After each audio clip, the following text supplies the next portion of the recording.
Okay. Guys, welcome to McGolfin TV. Today, 4-club challenge.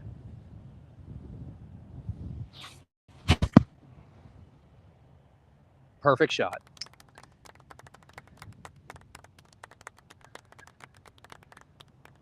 Let's go get it.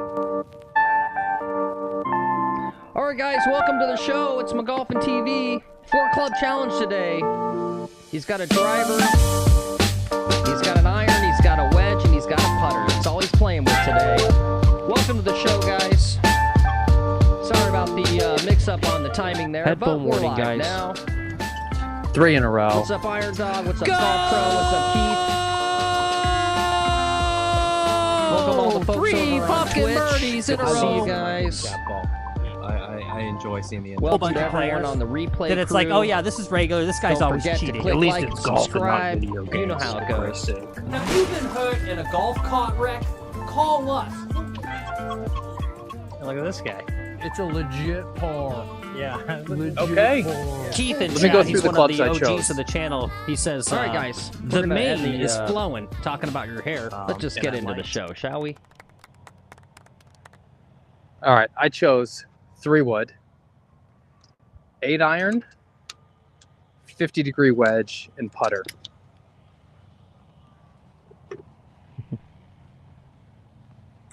What's up, Horse? We got Horse, you know what, Express in chat.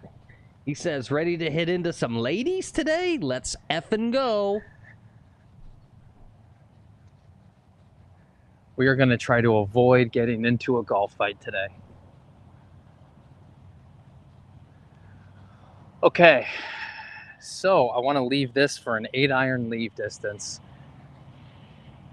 I think that means crank it. Or just hit it normal, bud. Hit it normal.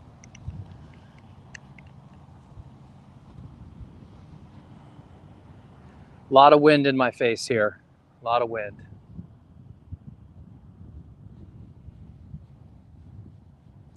Stand close to the ball.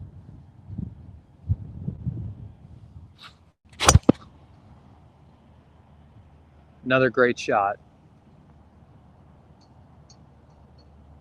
Still in the fairway. All right, great shot. 2 great shots in a row.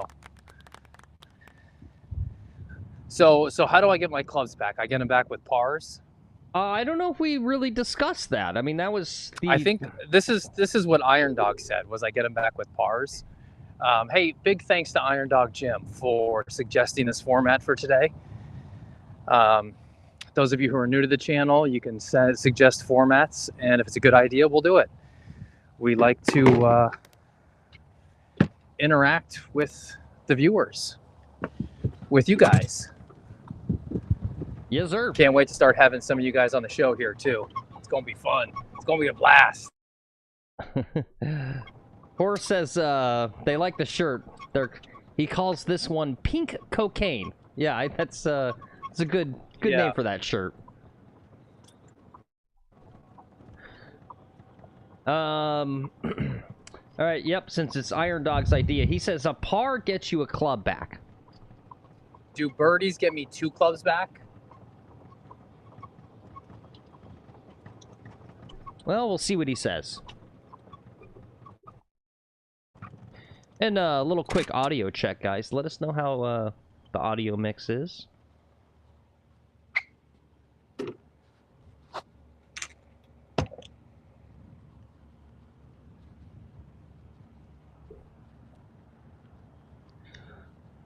All right, yep, he says, birdie gets you 2. He says, sure. All right.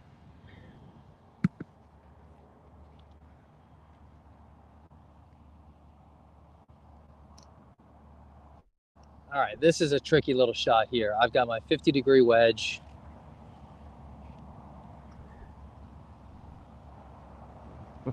Whenever Went into me, so yeah, whenever I rewatch it, I'm never happy with the audio.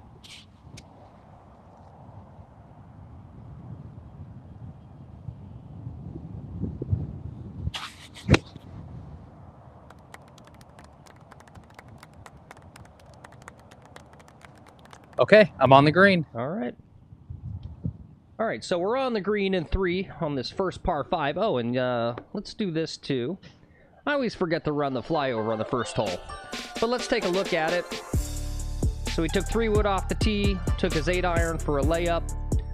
And then I believe he said he's got, what, a 54, I think is what he said. So he had a 54 for his 3rd shot onto the green. So not a bad start.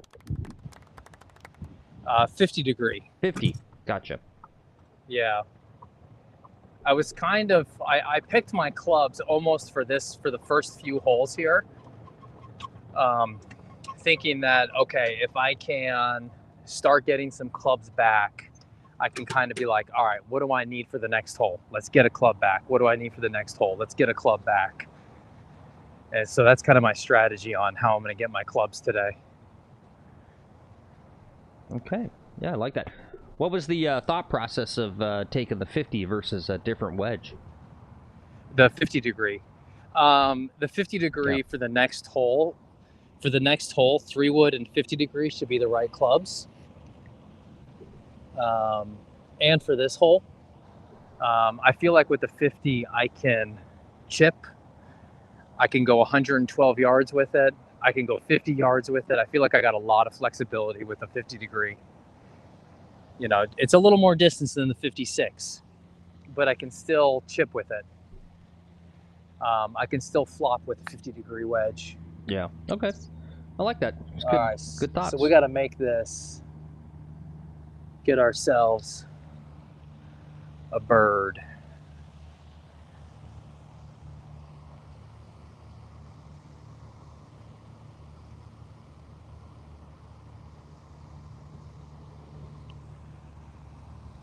That has a chance. Oh, he freaking made 2 clubs, baby. I want 2. Birdie on the first. Is that a good or a bad sign? Hard to know. Hard to know. I think it's going to be a good sign today. You know, I think sort of the process here that we're doing is good because you want to talk about what you shot in your league yesterday? Oh, yeah. Yesterday I shot a 74 in my league. I came in 2nd. I'm still 1st for Player of the Year points for the FedEx tournament we do at my club. So I'm still in 1st, I think. Yeah, but I shot a 74 with a double bogey on an easy hole. 2 double bogeys in a row, actually.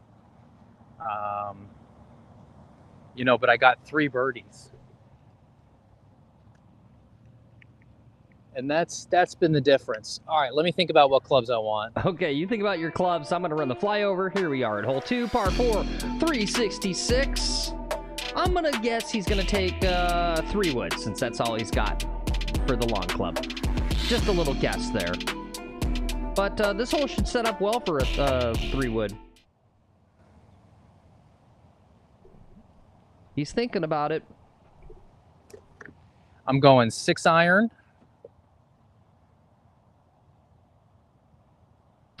Oh, because you're taking clubs back. See, I don't know if I like this taking clubs back. We'll see how this plays out. 6-iron and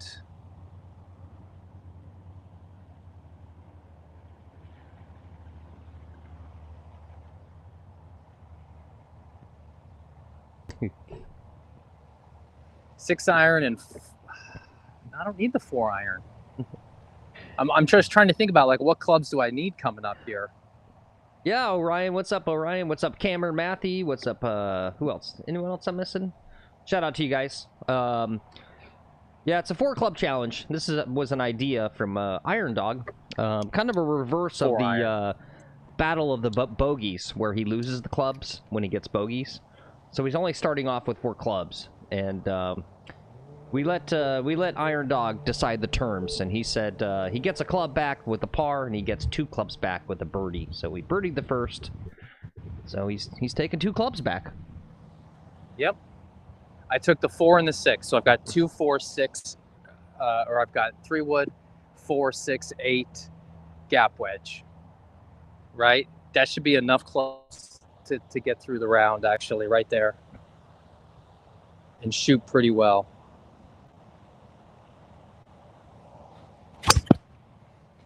Right down the middle of the fairway.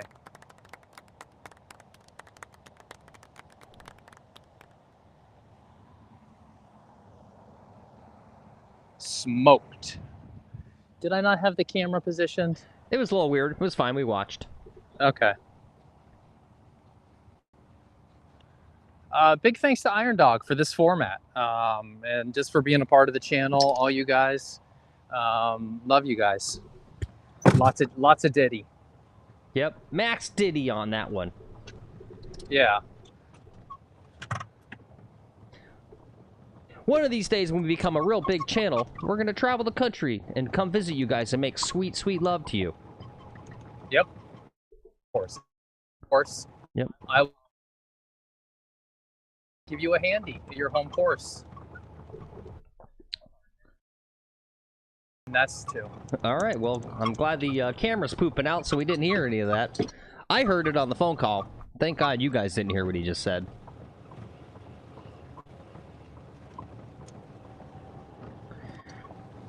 Yep, unfortunately, looks like we're going to have another dog, you-know-what, data day. Almost did it. I got the cuss counter up today. That's the other goal. Let's keep that cuss counter to 0. Okay.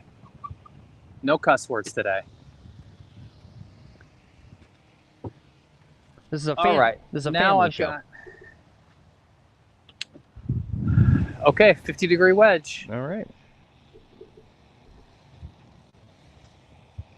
My God, where's my data? Yeah, I know. I feel like a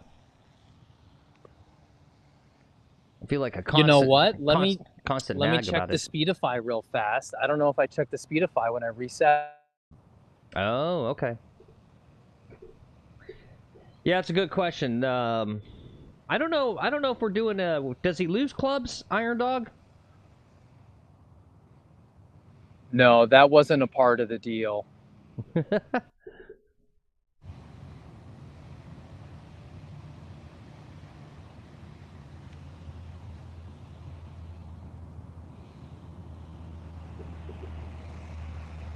Come on, phones.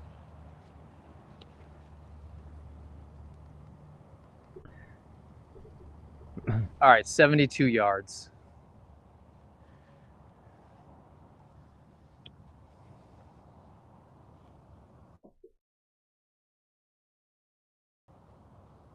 I want to hit it about 60 yards, maybe.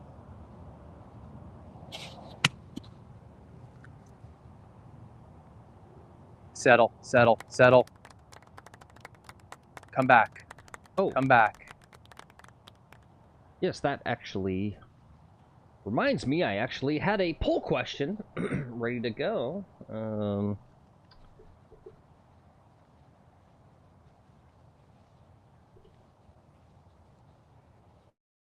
Question today, guys, is what do you think you would shoot at TPC Sawgrass? We'll do around par, and I'm assuming it's a par 72 there, right? Let's do 74 to 80 as an option, and 80 to... Oh, let's do 80 to 86. And let's do 87 to... Shoot, 95. Wait, no, it's got to be higher than that. All right, let's see. Round par. 74 to 82. Let's change this to 83 to 90. And then we'll do 90 plus, no doubt. All right, there we go. All right, little poll for you guys there to start off. How good do you guys think you'd shoot at the TPC Sawgrass? Orion says, okay, double bogey means no clubs lost, but you have to pet an alligator. What's up, Robert? How's it going? Sorry, guys. We're just trying to work out the kinks there real fast. I think he's kind of resetting the camera. Trying to get the data to come in. Yeah, I'm just resetting my Wi-Fi here stuff. Hopefully that'll kick it into gear here a little bit. Cool. Yep. Well, better to do it now than...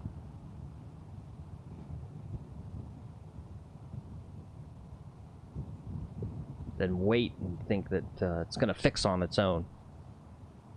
Oh. Well, we'll look at some news real fast. I'm done fussing for the most part. I don't know if I'm going to get anything better than this.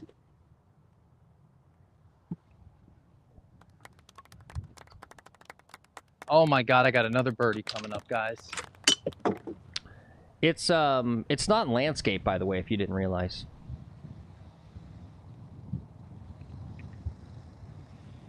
All right, guys, lime's in the chat. Let's get it ready. Get these limes ready. Apparently, Victor Hovland is en route to shoot an 80 today at the Players' Championship. Oh, yeah, and I wanted to bring that up, too. Yeah, thanks for reminding me, Golf Pro. That video about Rory taking that dude's phone, that was really weird. Let me see if I can, we'll get that queued up here. All right, Phil, 2 birdies in a row here. All right. What do I get? Wait, this is where you hit it to on the second shot? This is where I hit it to. Yeah, this is where it went to. Oh, jeez. Okay. Limes in the chat, boys. Limes in the chat. I don't know. I'm suspicious. It's like, oh, the camera, the data's having problem. The cameras are having problem. Oh, I'm literally 2 feet from the cup. Yeah, whatever, Phil. Someone in chat was, before we went live, was kind of talking, or it was Father Fungus. He had to check out. He had IRL stuff to do. He was talking about how you YouTubers fake your golf. Yeah.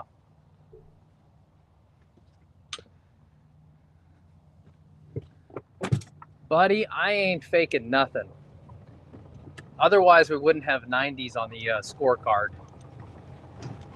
Okay, 2 under through 2. We're going to kick some butt today. I got a feeling. I get 2 more clubs.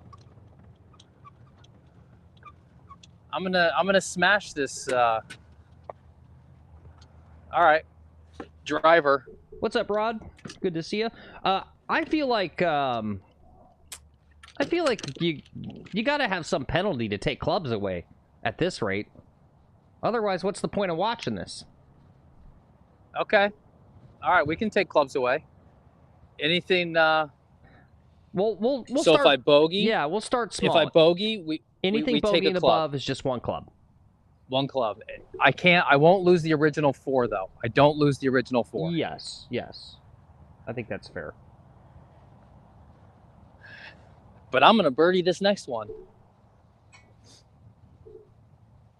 buddy. We are shooting par today. You know why? Because I'm standing closer to the ball, Rod. I'm standing closer to the ball. All right, 3 wood. I'm also playing a max fly today.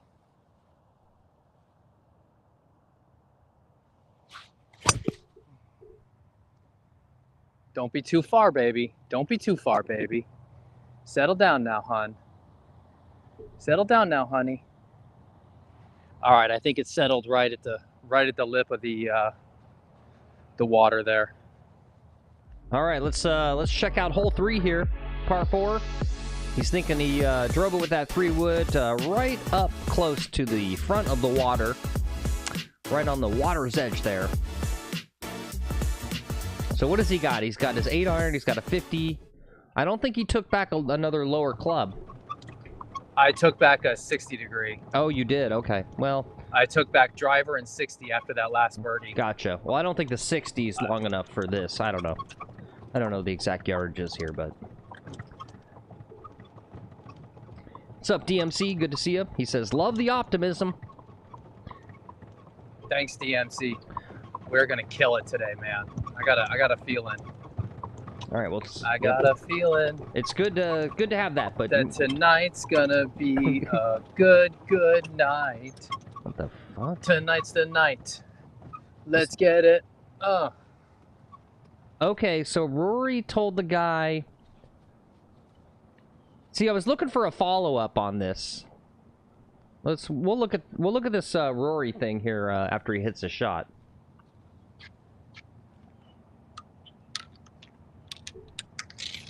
All right, I'm going to take my 8 and my 50 degree. I think it's going to be 8 iron. The distance is for about a pitching wedge, so I might try to come up short with the 50 degree and then chip or hit a real soft 8, but I don't want to risk blasting something here. We got a good thing going. We want to keep it going. Yes, sir. 2 birdies to start off, guys. It's McGolfin TV. You're watching Lex McGolfin Golf. And you're watching, or listening to Phil McGolfin, or McGuffin. Is it McGuffin or McGolfin? Who knows? Did we make a branding mistake, guys? Should we have called our last names McGolfin, too, instead of McGuffin? Oh, and that's another question. You guys ever use fake names? Use a fake name when they ask you at Starbucks to put the name on the cup?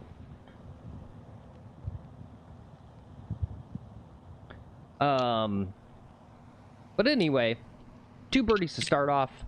We got 13 folks watching, only 6 likes, guys. Hit that like button. All right, 131, little chippy 8 iron. Hopefully it's going to run all the way back.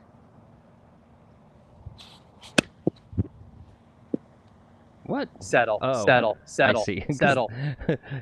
I was like, that looks nice. The flag's the other way. Yeah. All right.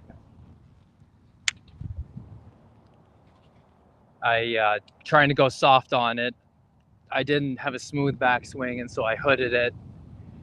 I put it into some thick shit, I think. Yeah, that was the opposite of posing. Good call there, HC. I don't like calling horse, you know what. I don't want to say that word anymore, but I don't like HC.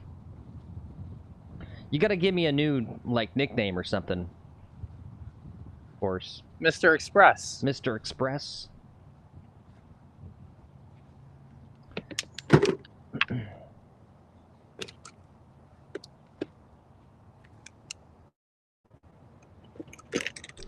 Oh, yes, I was supposed to show you the Rory McIlroy thing. Let's take a quick peek here at it. Boom. So the backstory here is that Rory apparently hit it in the water off the tee, and some guy was heckling him.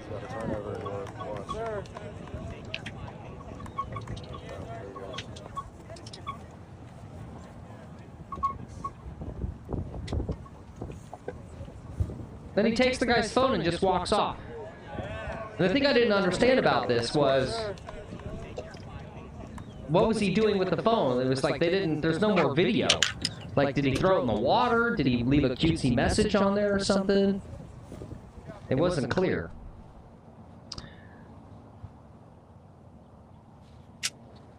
And so anyway... I've got you on the...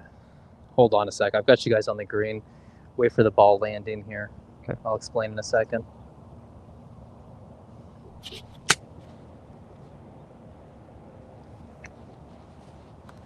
They look pretty decent.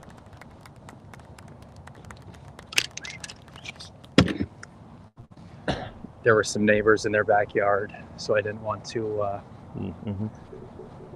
trespass on their property with a camera. Huh.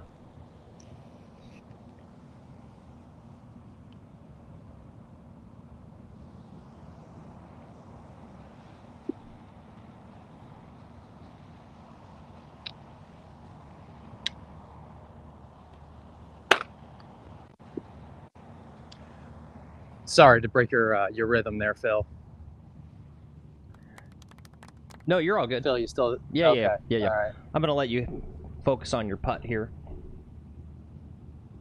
I'm curious to hear about the McIlroy thing. I saw the video, but, like, did he throw the phone in the water? Like, did he turn it into someone? Just, like, you know, I'm surprised the guy gave him his phone, too. I guess when a celebrity asks you something, you just do it. Yep.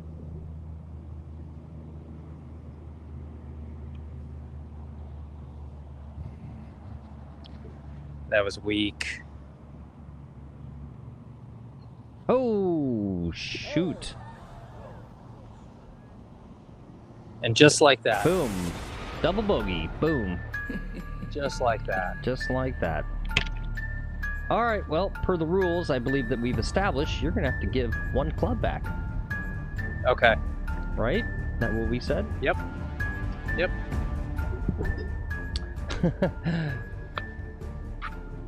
Horse said, we all just died inside. Yeah. I'm going to give back the 6 iron. Yeah, so the guy chirped apparently at Rory, and he said, just like 2011 at Augusta. I guess he had some blow up there where he hit it in the water. It's a very arcane heckle, to be honest, you know. Like, whoops. Like, how do you remember something like that? And that's also, so he walks up to the guy, as you guys saw, and goes, "Can I see your phone?" And the guy just lets him take his phone. So there's some question about whether it's faked or not, right? Like people don't let people take their phones, right? Like, especially, like, most people, not me. It's why I can do what I do. I don't have a double life. I'm actually a very boring person. All the rest of y'all, though, you guys all have, like, weird double lives, and you got weird skeletons in your phone, right? It's like that thing about where, like, your spouse or whatever wants to, like, look in your phone, right? And then you don't want to, like, show them. Like, I don't care. You want to look at my texts? Go right ahead. Right? Yeah. So it's weird that the kid let him take his phone. And then, so I guess the thing was another account said that he told the fan he just stole the phone. He said, meet him on the 9th green at 9 p.m. tonight, and he'll return it to him. That sounds like fighting words. Right?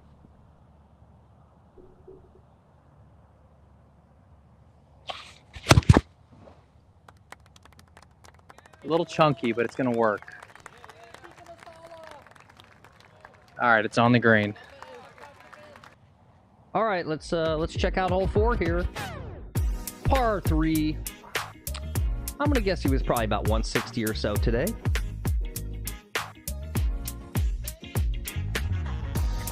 But here's the look at this hole.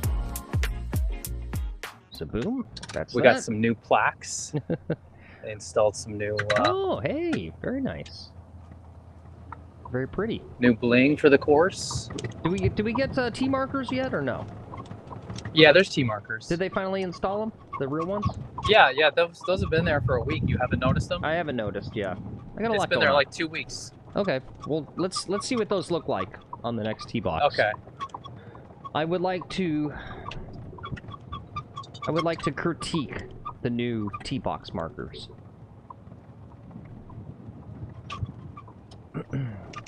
Golf Pro thinks 2 clubs should go. It was a double. Well, we're starting off slow. Well, well,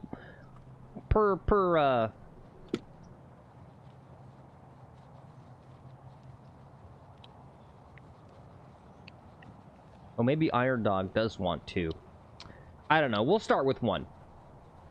We'll see how this goes with 1 club lost. Anything bogey and above. We'll see how it plays out. We can always change the rules for the next time we play this little game. Yeah.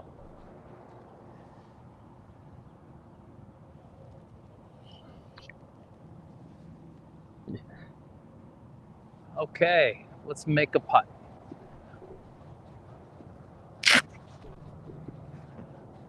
Yeah, but anyway, that Rory thing is really kind of interesting because, like, that's a weird heckle, right? Like, who knows knows someone's playing history that well? It feels like Rory did it to the guy, and then it's just like the guy lets him take his phone, and then he steals it and says, "I'm gonna take your phone, and I'm gonna like give it back to you, like 18 hours later or whatever. I don't know. It doesn't sound very Rory-ish to me. And that too. Although I do love that. I hope it's legit, and I hope Rory starts to turn into like. I want to see him actually. A bad boy. Yeah, I want to see him actually fight a fan at a tournament. That would be. Yeah. Awesome. I would have big respect for Rory. More break than that. It's still a good putt though. That's a good putt. Yeah. Yep, I can make this one for a 3. Forrest thinks We that can make it Rory's for a got 3. history with that guy, that particular person. Oh, good call. Joshua Skipworth said, and welcome to the show, Josh. He said 9th green at 9 p.m. is from Happy Gilmore. It's a staged bit since Rory is in the new Happy Gilmore. Oh. Oh. Thank you, Joshua. Yes.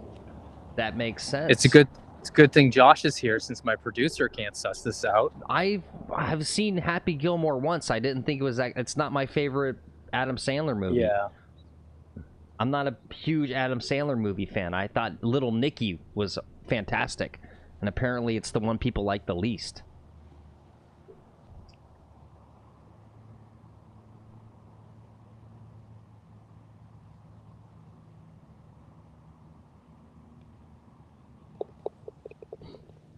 Okay.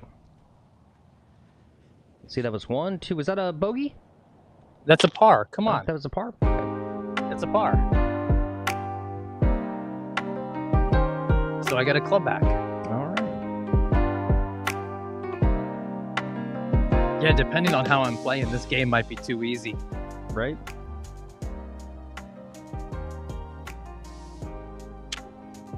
Well, no one, sorry guys, I talked too loud there. No one minds you playing great golf. Yeah. There's no viewers that go, this guy's too good, I'm not watching. I'm out. Unsubscribed. I'm going to take my pitching wedge. Yeah, good call, Keith. It's on my list to change out all the music again. Although I want to do a jazz theme, so I don't know how hype, jazz music's going to be on some of the bumper music.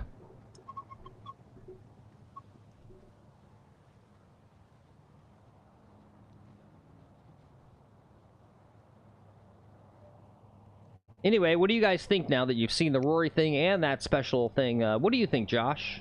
Do you think the Rory thing was staged? And if so, why? Why would he do it like that?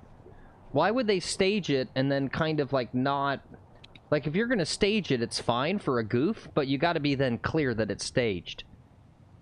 Like, don't you think? You can't, like... I don't know.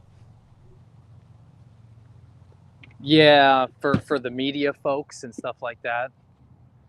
I don't know. Maybe Rory's getting a sense of humor. Well, it's weird about it too, though. 3 wood. Hold on a second. Yep.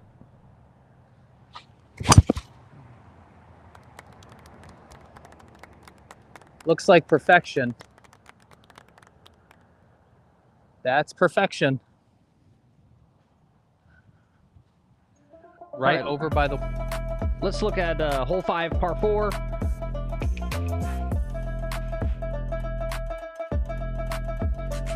Got a big old alligator leg to the right. So we put his 3 wood right out there in the fairway. Should have a reasonable shot into this green. Tough green. They like to tuck the pin right behind that sand trap. This guy's stoked. But yeah, we started off with 3 wood and 8 iron and his 50 degree and a putter.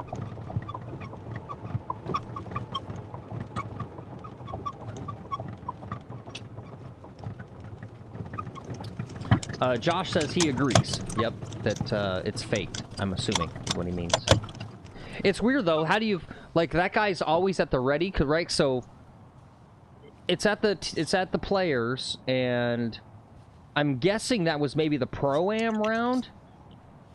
So did Rory purposefully hit the ball in the water, though, right? Because that was the staging of it, was that he hit his tee shot in the water, and then the guy heckled him about that.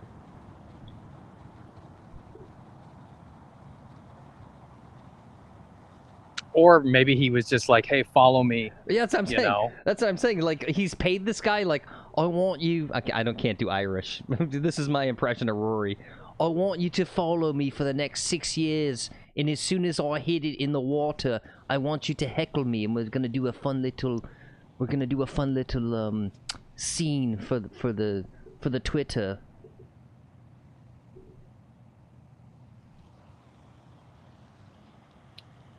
That was pretty good Rory impression, don't you think, guys? That was fantastic, Phil. I don't know why you're wasting your time on this show. Right?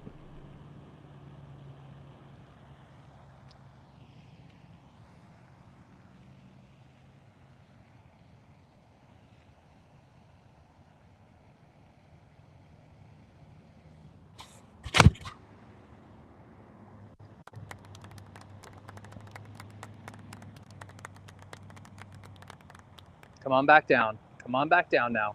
Come on back down. All right, it looks pretty good from here. All right, great. I'm above the hole, but looks pretty good. It's on the green. Amateur, what more can I ask for? Yep. Right? It's on the green.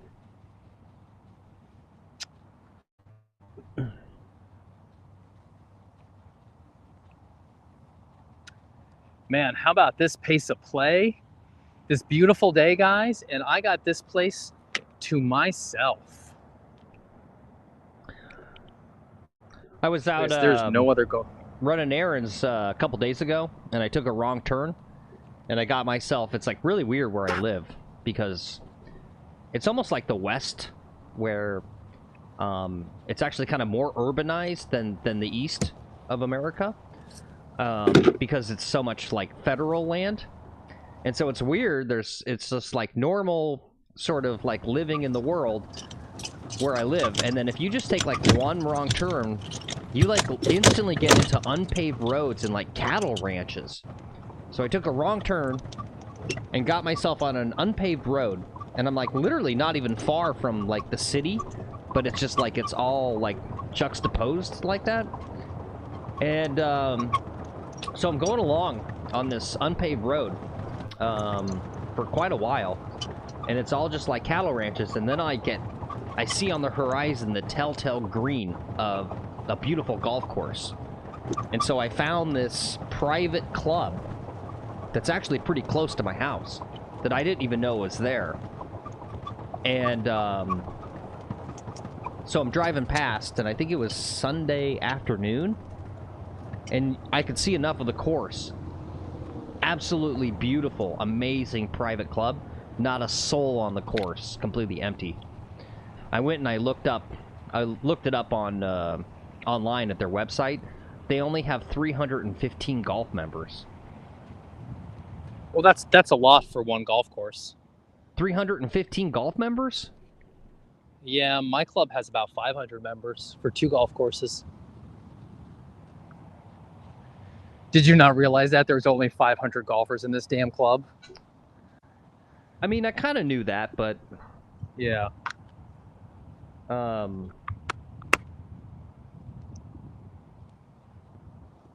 Like the thing that's crazy to me about it too is like it's weird how it's like capitalism breeds a situation where the capitalists can make like a socialist system or something.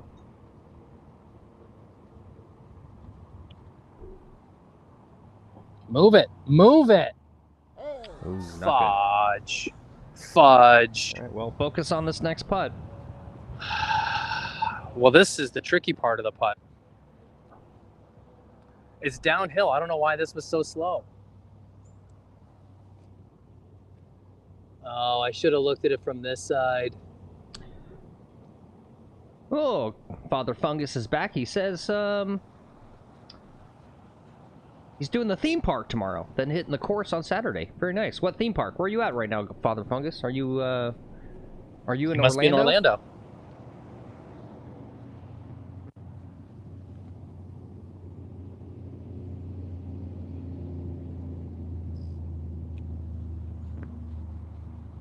Oh, in Jacksonville. All right, cool. Oh, that's right, because you just live there, I think.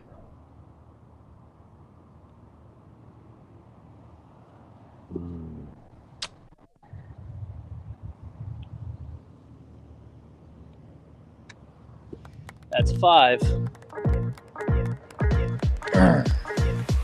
right.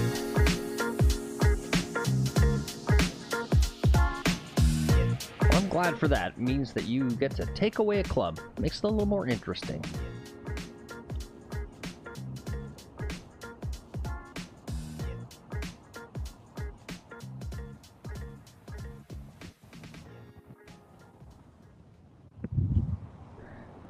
So anyway, I was looking at the, it was interesting, this private club. They actually, it's invite only membership, but they did post the financial details. And it really wasn't that expensive. It was about on par with your course. So I think it said, and I didn't understand what the bond, I don't know what a bond is. There was like an $80,000 bond.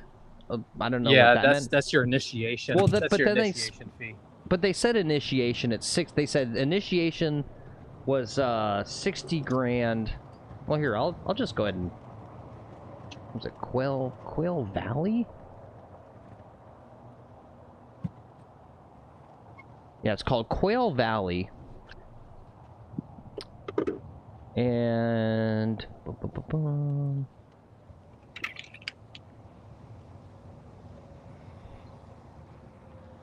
let's see, make sure I'm doing this. That insurance, yeah. We'll let him hit his tee shot here, and then like you guys explained to me how pitching wedge. You're putting the pitching wedge back. Yeah, I put the pitching wedge back. Okay.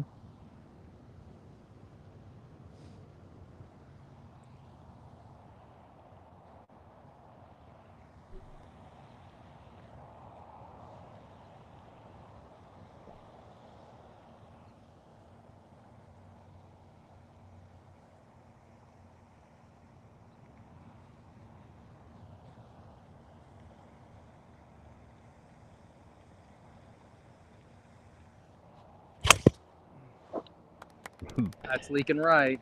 Boy, does that stance look different.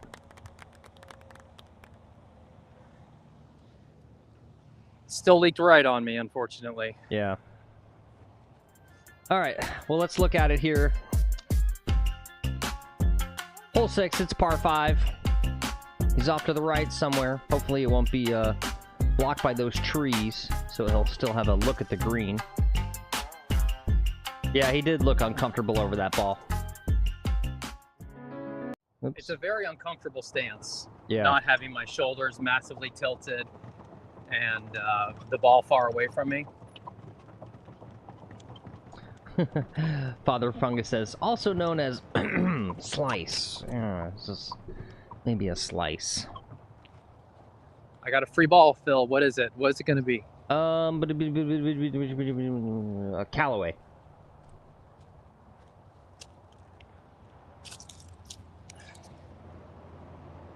Damn it! It's all, I'm just gonna keep guessing Titleist. Gosh, these Richies. Richie's, man. Yeah. This course is littered with Pro Vs. So this is this club I drove past, and boy, did this place look pretty. So it says current bond value 85 grand, refundable. Annual dues for the year is 18 grand.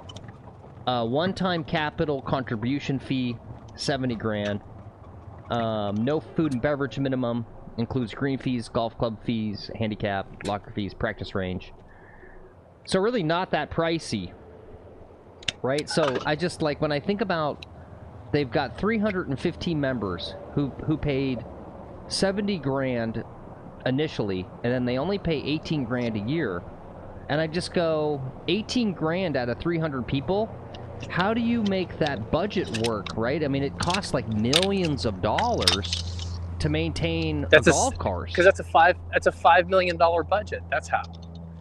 That's $5 million. Yeah, that doesn't seem enough. Like, I presume, so my local muni course, right? It's like a top 25 in the state of Florida. Like, I feel like they probably take like, I don't know, 10 million in revenue.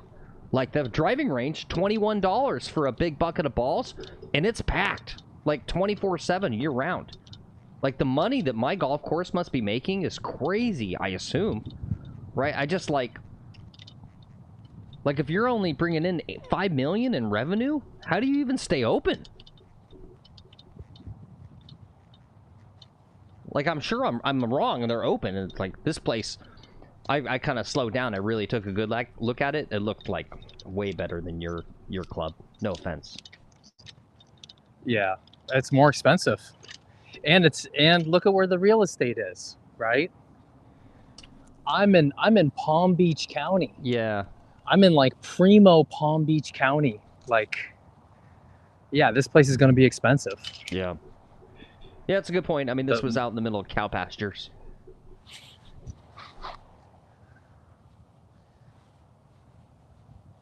All right, 3 wood. We want to just slice it a little bit.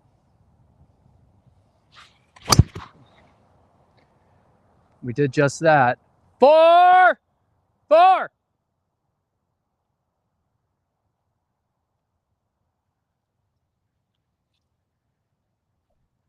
Sorry about the headphone warning. That guy popped out of nowhere.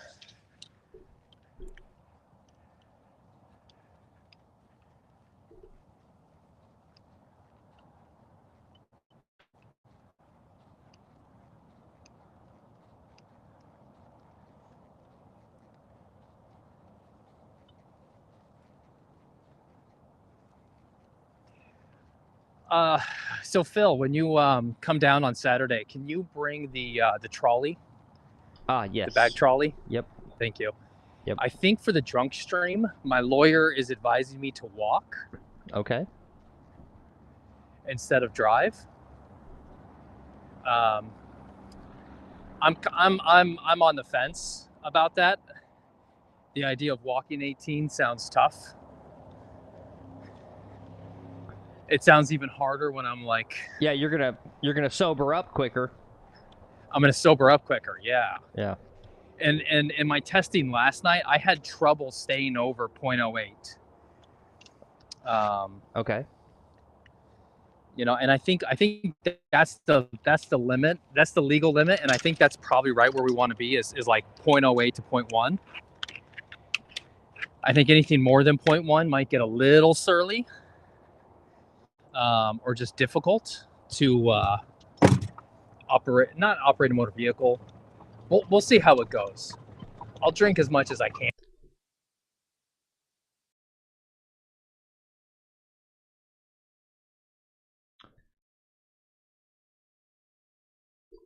I think your lav might have just died. Not too sure. Yeah. Yeah, it's definitely gone.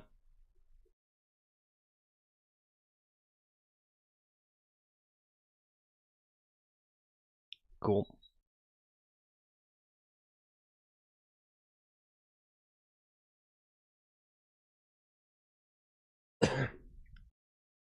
Yeah, no, that's what I'm saying. Like, I think the lavalier just like ran out of power.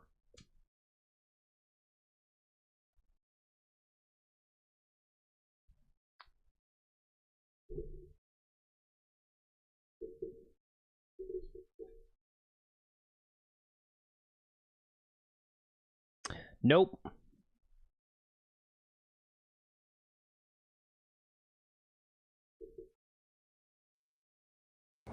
Oh, Can you? Okay. How about now? Yep. Does that sound good? Yep. Okay.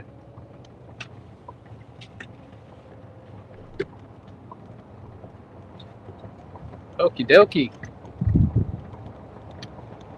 Man, that double bogey was That sucks.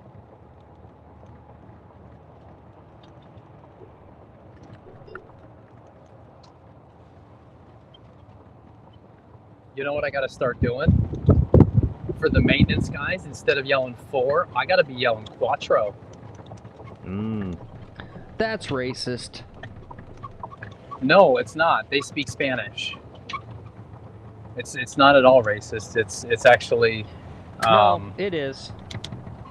You don't think that the grounds crew know the word 4 and they work on a golf course?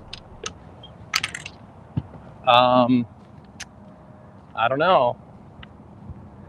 I'm gonna start yelling Quattro. The guy didn't. When I yelled 4, he didn't move an inch. Well, that's because he's grounds crew. They don't care.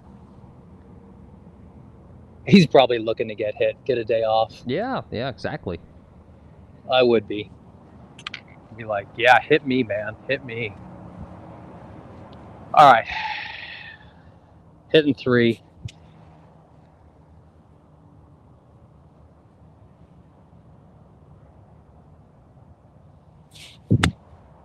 That's pretty darn good right there. That's pretty darn good. Stay, stay.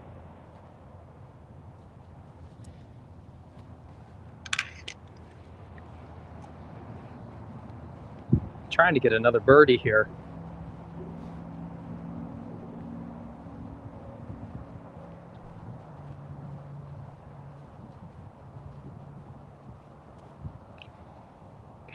Again with these ridges, man.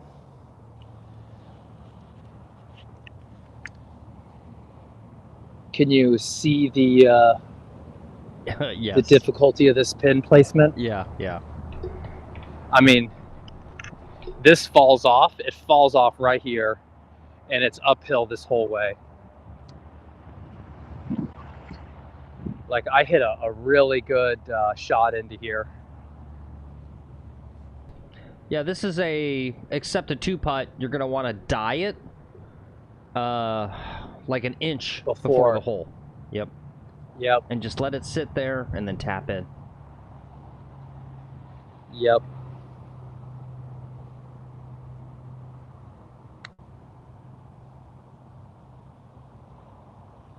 Yep, just like that.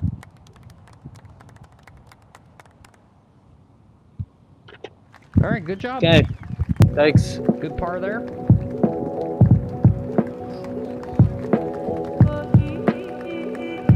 I think we're still running even par right now, huh?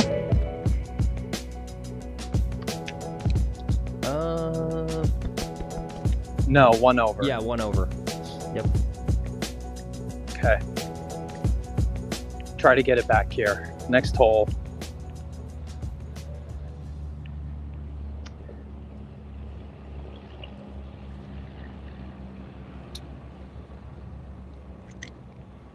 All right, let's see what we got on our poll right now. We got 13 votes. Somebody's confident. They said they'd shoot around par. I think that's only 1 vote. 8%. Said they would shoot That's around golf. par That's at golf TPC. pro. Yeah, at TPC That's golf pro. Sawgrass. And then we had 15% say they would shoot somewhere between a 74 and an 82. And I think Delusional. most of us, voted truthfully and said they would. 69% of the votes are 90 plus, no doubt. Yeah. I think I'm 90 plus. Golf Pro said, "Yep, me." Yep, that was his vote. You guys, who watched the Creator Classic? The only problem I have is the name, Creator Classic.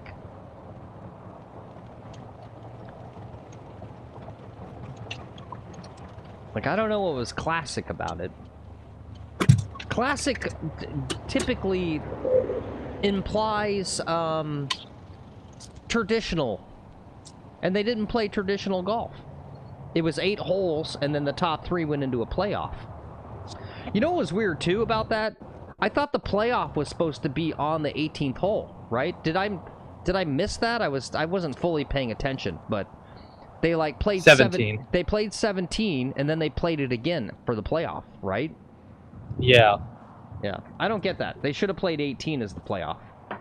I mean, to my mind, honestly, 18 at Sawgrass is a more fun hole to watch than 17.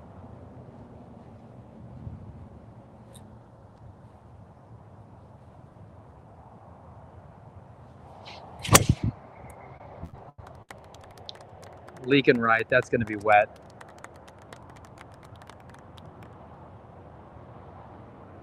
I might have found the peninsula. It's kind of a weak drive, though. I'm hitting it like these other guys hit it now. I'm hitting like a little girly boy. Yeah, the distance will come back. That was a good-looking swing. All right, well, let's look at hole 7 here, par 4. He said it went out right, so it might have held up there. He's thinking maybe on that little bit of grass that juts out into the lake there.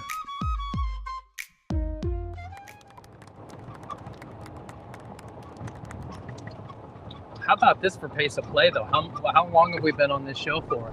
An hour? 1 hour. Pretty good pace of play. Hey, buddy.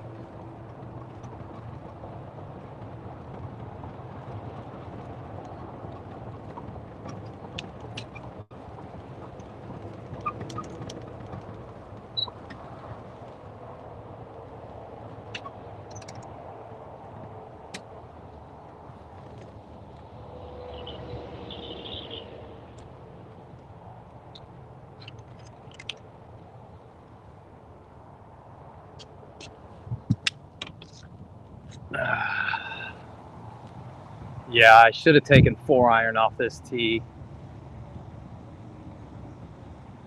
Or tried to hit my normal driver. I don't know. Yesterday with the new swing, I was really cracking them straight.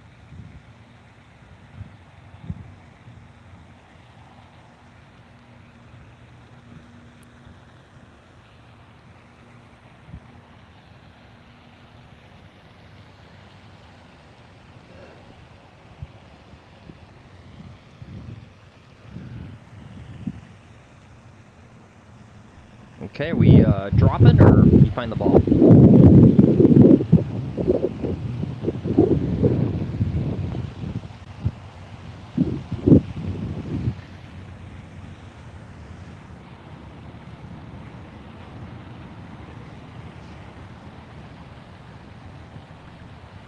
Okay, looks like he's looking for it.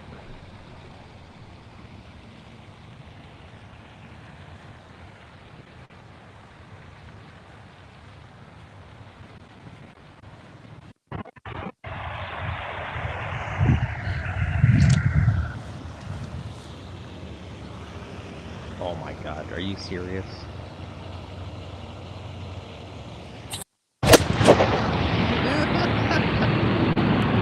Here, we'll give him a...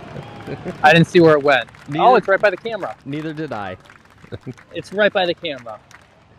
My eye got distracted by all the dirt and mud flying everywhere. Yeah. Well, we made it out of the hazard. My internal TrackMan couldn't figure out which one was the ball and which one was the divot. All right, well, hey, hell of a shot there. I feel like that's about the same as taking the penalty, but yeah, that was fun. Yeah, but I got a little refreshing. Yeah.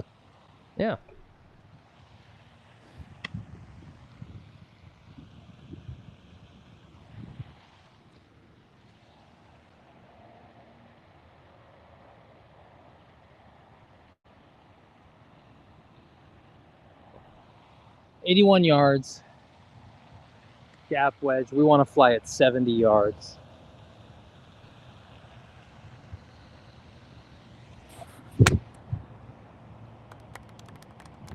Settle, settle, settle. Oh, it's in the back bunker. Damn it. Damn. I can say damn, right? Yeah, that's okay. Yep. Okay. Cameron says Shoot. You're going to get munched Sniggle by muffins. a gator one of these days. One can only hope. One could only hope. How does Grant Horvat smile so much? He's got millions of dollars. You'd be smiling all the time, too. I have $1 million too, and I don't smile that much. You don't have $1 million. No, I don't. You've got $1 million in upcoming financial obligations because you made the very poor decision to have children. And you don't even know what's coming. What? You talking about my kids? Yep, I'm talking about college. Yep. Dude, we've already had to start saving for college. These kids can't even add, and I gotta save for college. Yep.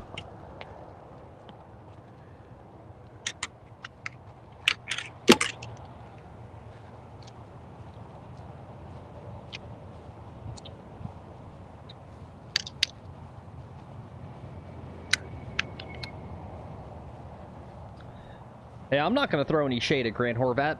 I wish I was Grant Horvat. I wish I was too. I just don't know how he smiles so much. Although I think he's married. Yeah, he's married. That's where I was going with why I want to be Grant Horvat.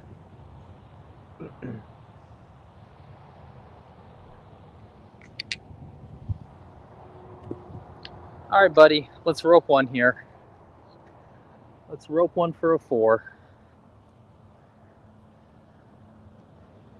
You can do it. You can do it. You can do it. Well, you didn't swing hard at all. What are you doing? There's such a risk of putting this ball in the water. No, you can't think about that. All right, so let's count them up. 1, 2, 3, 4, 5. This is for a 6 now. And it's gone. Hey,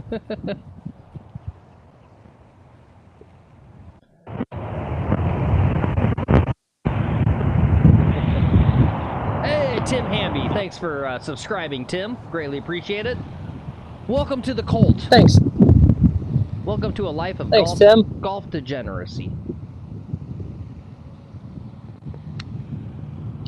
Tim must like these 8s. Yep. Huh. Oh my God. Subscribe for an 8. Is that what that is? An 8? That's an 8. Woo! All right. Well, you're gonna lose 4 clubs.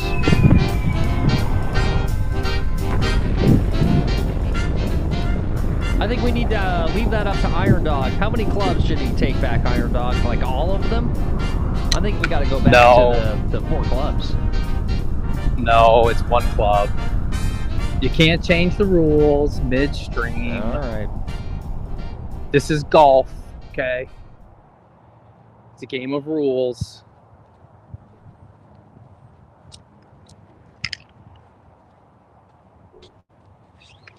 It's going to be hard enough to play with the clubs I have. Yeah, seriously, Iron Dog says, dang it, I didn't think it through. Yeah, we literally could have taken 4 clubs from him.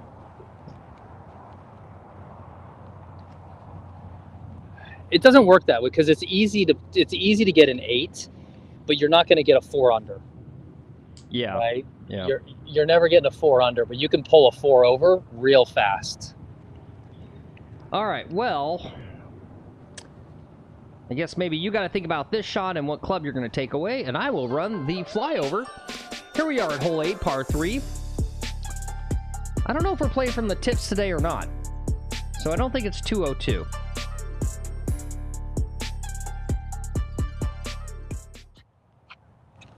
Oh, you got to show me the tee markers too. Oh, I'm going to give back the 60-degree wedge. Okay, all right. Oh, very nice. Tim says, that's a nice looking course. He just finished 18 himself. He also shot an 8 today. Yep, it happens to the best of us, Tim. Welcome to the show.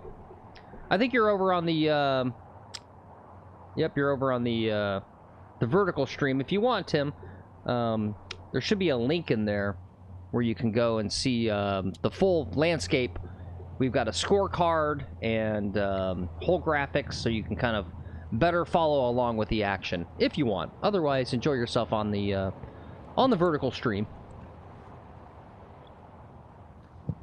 But if you want, Tim, also let us know. We love to. We got a fun little golf community here. You can tell us generally where you're at, where you play, your handicap, what your golf goals are for this year, all that sort of fun stuff. All right, chippy 4.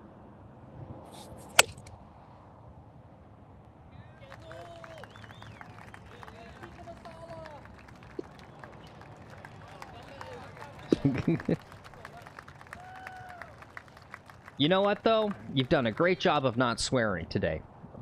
Thank you. You've done really, really good.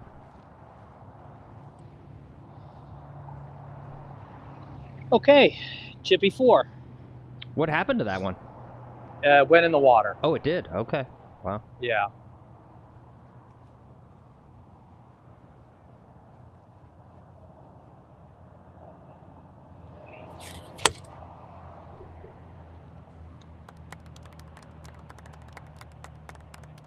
And that one's going to go over the back.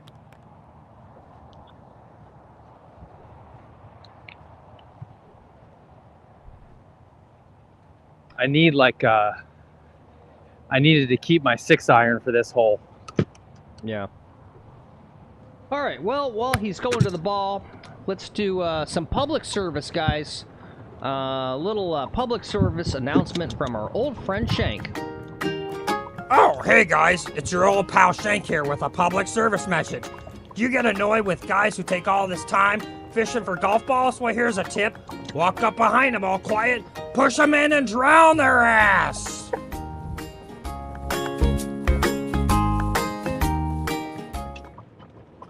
All right, thanks, Shank. Appreciate that. Nice little tip there, guys.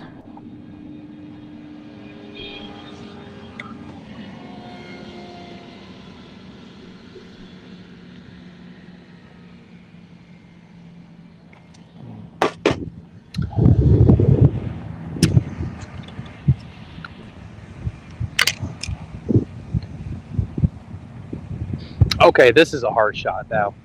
I think Shank's gonna have to get on that Cameo thing and do make some money for us on Cameo.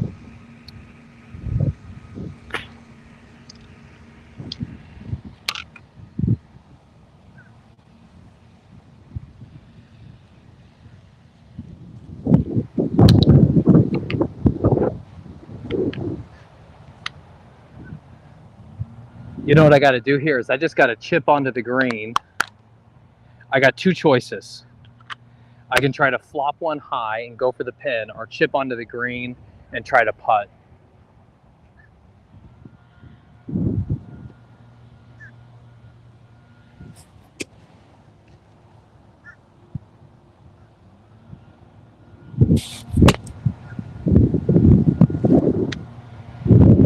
I'll be right back. Woo. Did I see what I thought I saw there? I bladed it into the water. Yeah, did it go like literally 90 degrees, right? No, Oh, but it was bladed pretty hard. okay. We're gonna try that again. You guys see that? What went veering off to the right on the screen? I thought that was the ball. That was the ball. Oh, okay. Yeah.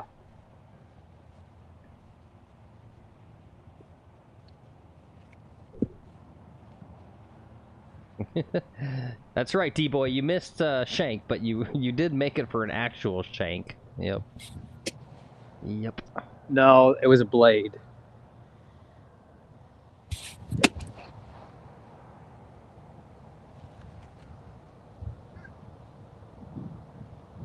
Okay. Second time's the charm. All right, so 1 in the water, Yeah, drop thank 2, thank hit you. 3 back here, 4 into the water, drop 5, hit 6 over there.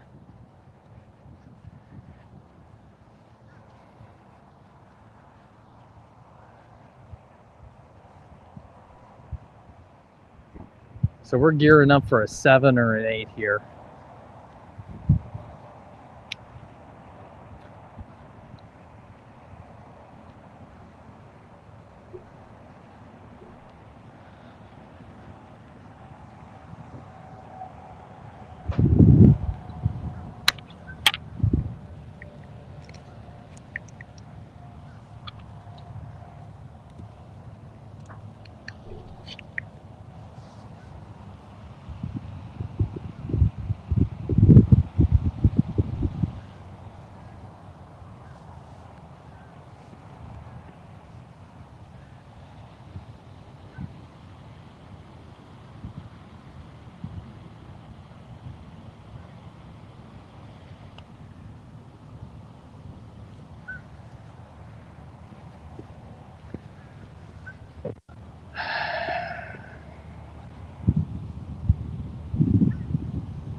There's an 8. Okay. All right. 2 in a row. Only on McGolfin TV. Thank God we don't have the same viewers as the Creator Classic because, boy, They would be a little harsh. they would be literally rioting right now. It was crazy. Yeah. Whoops, just got my math wrong. 34, what is that, 42? Yeah. To be fair, Trent had no business playing in that match, Yeah. right? Like, that guy should not have been there. Well, brings a lot of eyeballs. Yeah.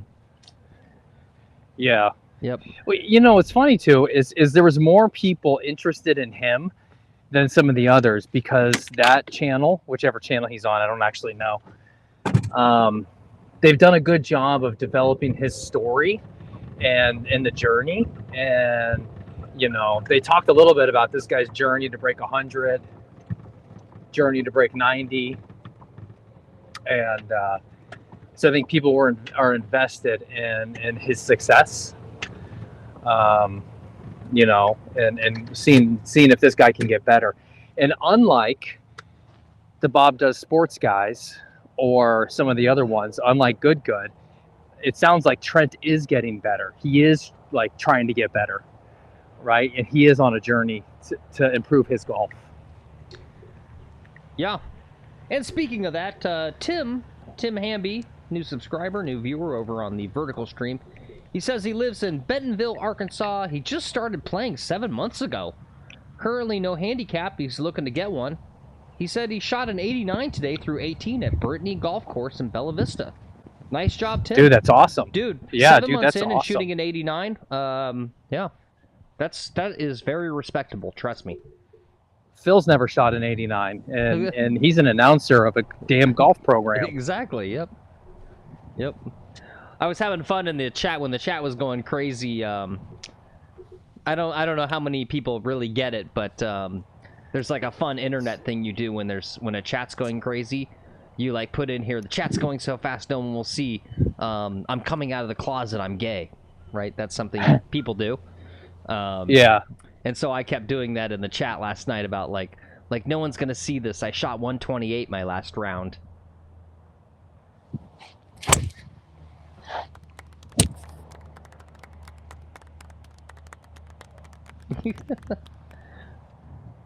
It's an internet thing, horse. Yeah.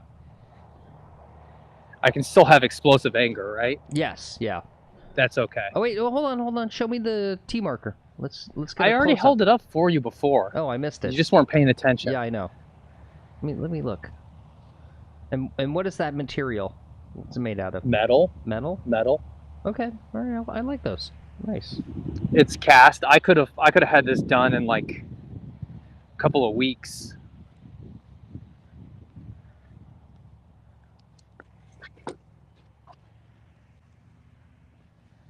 All right, the drive wasn't great. It was still just a sliced profile, which is what really upset me. Is I'm trying not to slice this driver. I'm not getting vertical enough. I'm not hitting up on the ball enough. I'm too flat. Even with standing closer to the ball, my swing style is just flat. Yeah. All right, let's look at hole 9. We haven't run the flyover yet. So here it is. Very long par 4.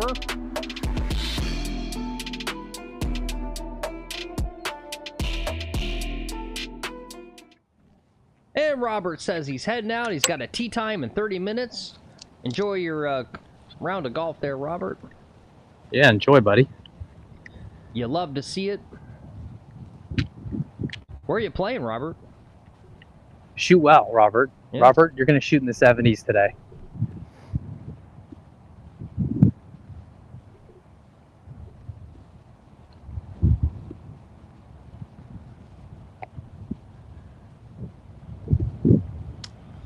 I'm not joking. I love to see it.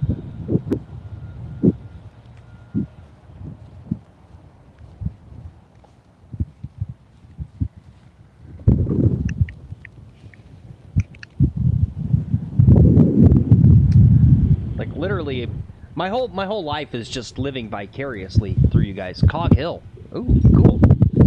Why do I feel like I recognize that? Cog Hill. I've heard of Cog Hill. That was in the Tiger Woods game, I think. Was it? I think so. Lamont, Illinois. Cog. Ooh. Oh yes. We're gonna do some golf porn in a sec.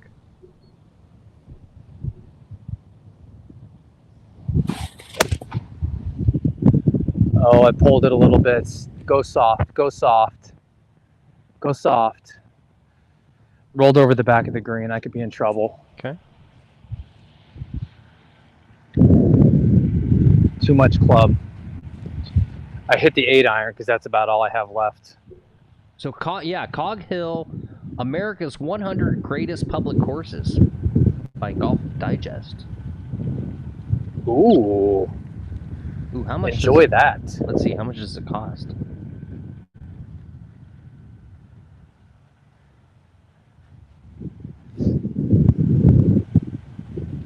Whoa, why is this so cheap? Greens fees for regular starting at $40 plus 20 Look bucks at the for temperature. a cart fee. Yeah, look at the temperature right now there. Cog Hill.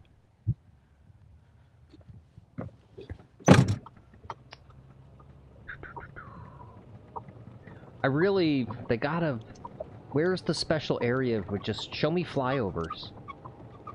What's this courses?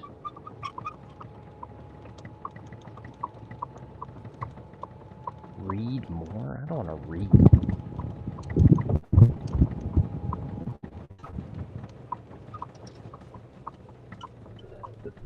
Excuse me.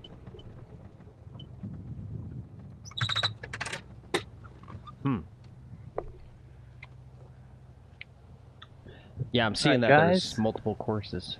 Yeah.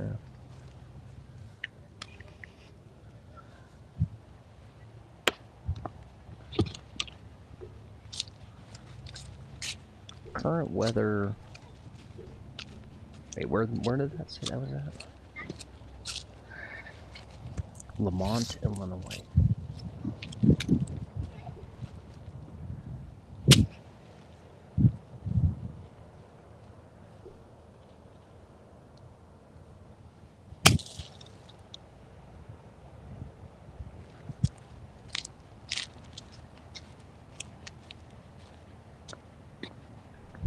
It says the weather is currently 60 degrees there. It's perfect. Oh. It's perfect. Oh, okay. Okay. Yeah.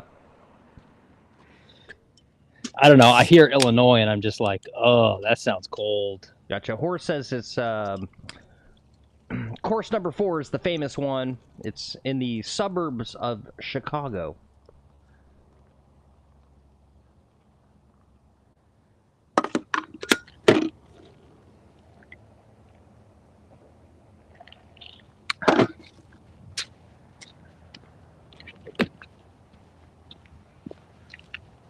Yeah, so we're heading to the end of this front nine. Can you give us an update on what clubs are you currently available to use?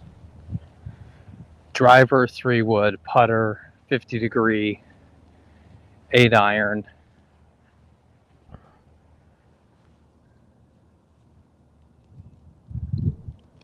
I think that's it. Cool. So those are the clubs that he's got that he can use right now. We started with 4. So he earned a bunch back. He's per Iron Dog, this was his idea. It's basically a reverse of what we do at the Battle of the Bogeys, where he loses a club for bogeys. Yeah. Sorry. No, you're fine. I just got to try to sink this.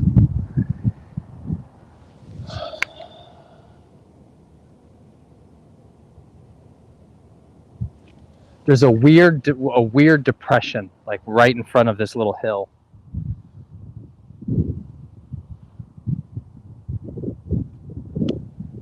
Got to hit it to win it. Come on. Come on.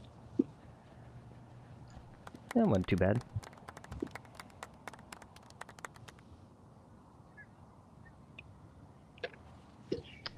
All right. I think I'm back down to 4 clubs.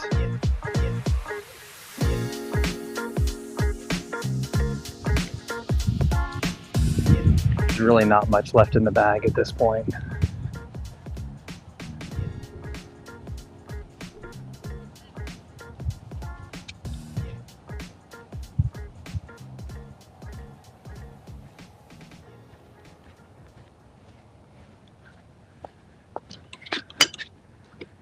Four irons out of the bag.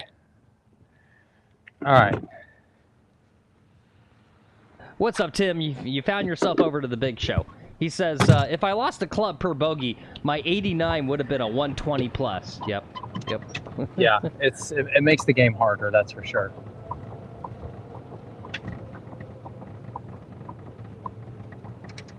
Thanks for stubbing, Tim. Greatly appreciate it. Welcome to the show. Welcome to the cult. We got a little secret cult here of golf degenerates.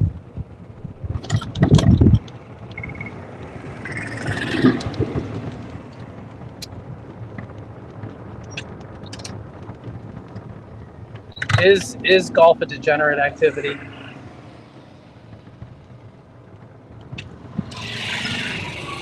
You're out in nature. Well, look at it this way.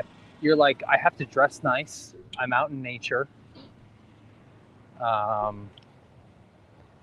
You're not even letting me swear anymore. Yeah, no, that's the like thing. This is the least degenerate behavior I engage in here. Well, I think men are degenerates, right? Yeah, we've taken something that is inherently wholesome and found a way to degrade it by taking drugs and gambling and off-color jokes.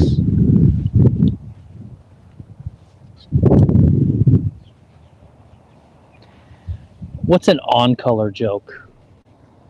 All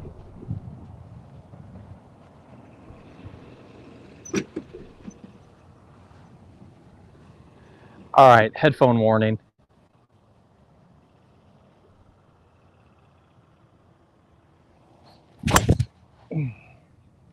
Oh, that's in someone's backyard.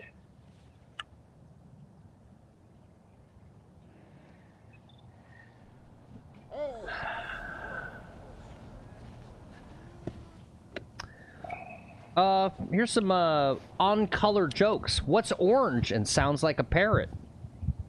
A carrot. What's brown and sounds like a bell? Dung.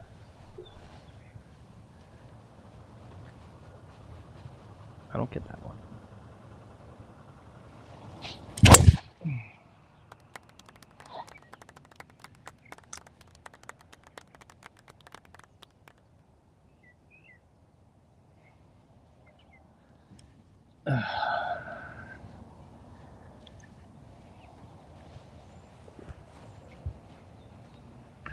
All right, no word on where that's at, but here's hole 10, par 4, 436. First one was hooked all the way into the houses on the left. I really can't decide. I don't know if Lex liked that first or the second one or not. Big sigh after it. It was a little longer than I would have liked, actually. Okay. And I saw the club president up here. So it just gave me an instant, like, bad taste in my mouth as soon as I saw this person.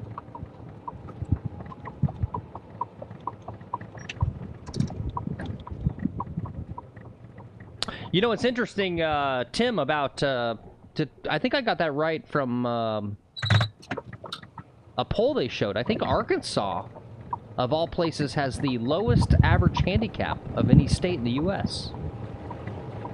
I could see that.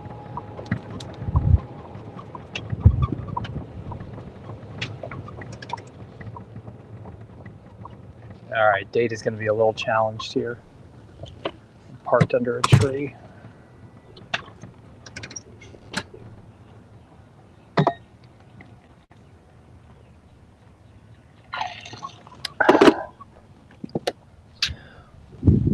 Yeah, we won't. Okay. We won't go below the 4 clubs. But Orion says don't go lower than the original 4 clubs. Instead, driver off the deck on the following tees.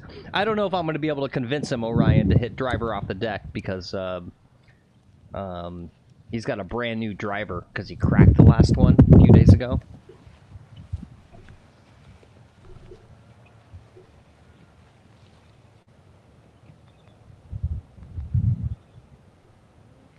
All right, 104 yards. I got to get up over this tree.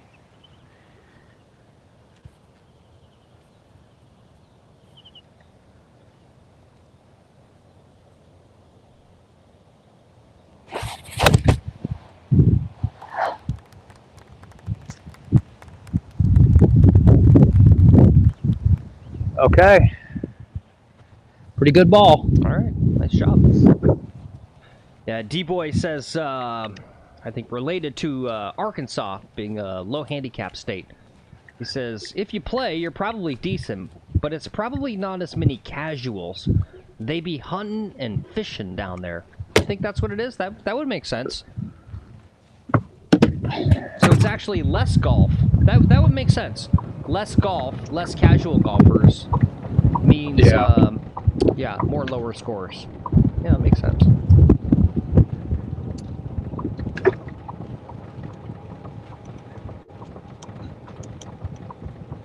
Oh, I gotta close the poll. All right. Okay. It rolled over the back. I got some work to do here. I think I'll take a 50 degree.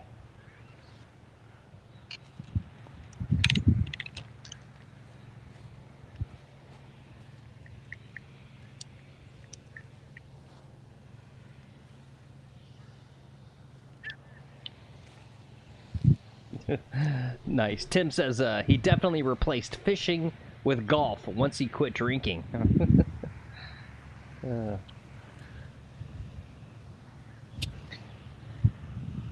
Yeah, golf, a lot of people drink when they golf, but it makes it substantially harder.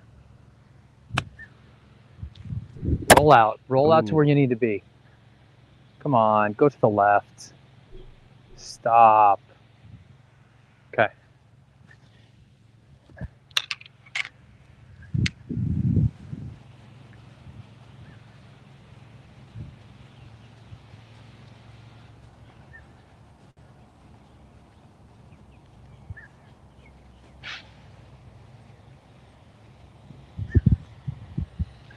It's a good looking green here.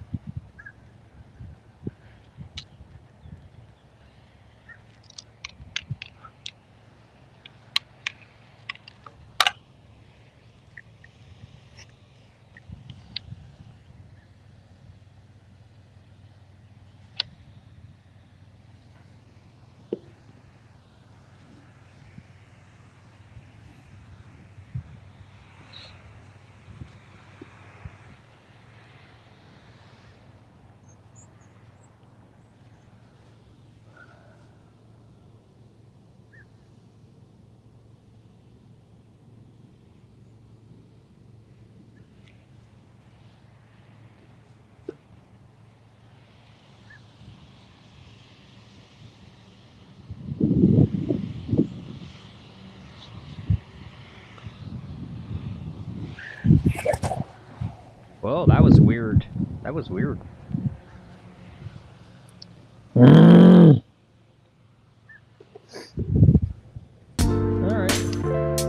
All right, so it's 4 in the fairway. Oh, yes. I was hitting 4, 5, 6, 7. Is it a 7 or an 8? Let me count them up again. I hit 4 back to there, 5 up, 6, 7. Okay, improvement. I'm getting better. All right, driver's out of the bag. We're down to the original 3, 4 clubs.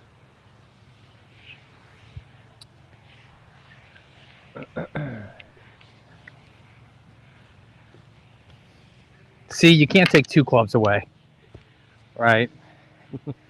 Once I was lucky with those first 2 birdies to get some clubs. I got to get a birdie here.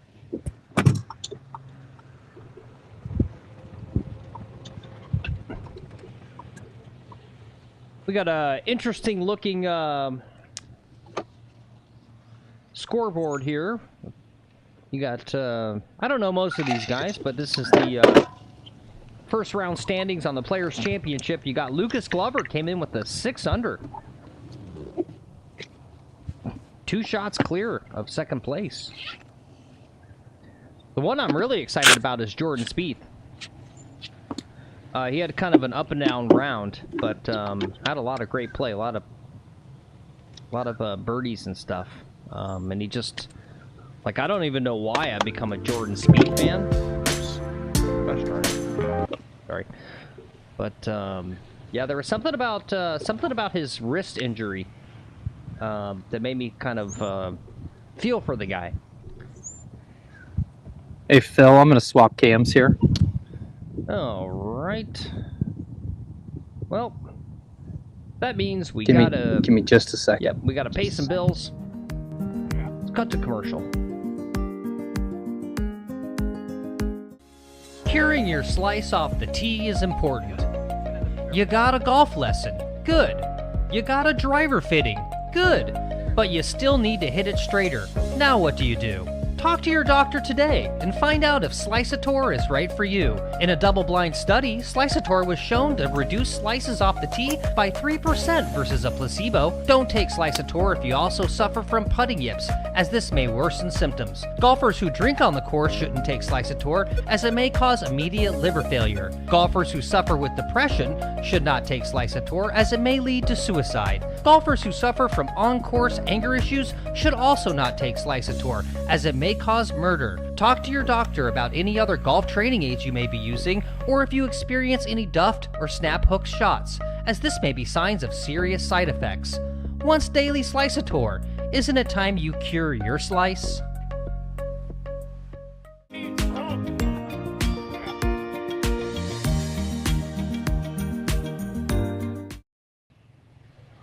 Alright guys, and we're back. Yep, don't forget today's title sponsor, Sliceator. Ask your doctor today. If once a day Sliceator is right for you, isn't it time you cure your slice?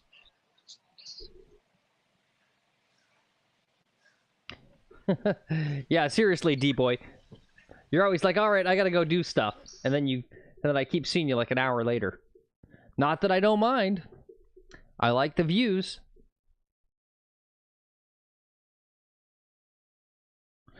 Yeah, if you guys are taking Sliceator, like D-Boy, and now you've got a little bit of a hook problem, talk to your doctor about once a day Hookovy. Isn't it time you fixed your snap hook? Dude, what's going on with Victor Hovland? Oh, you know what, Lex? I think your microphone went away. Yep.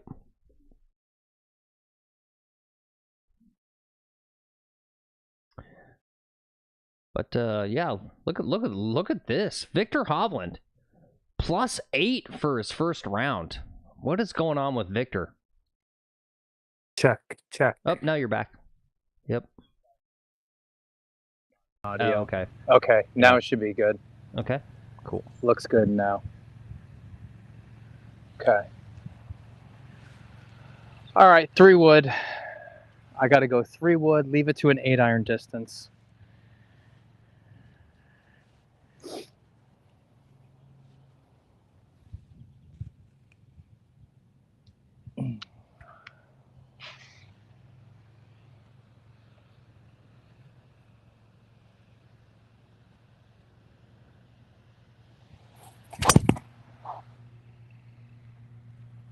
Middle of the fairway.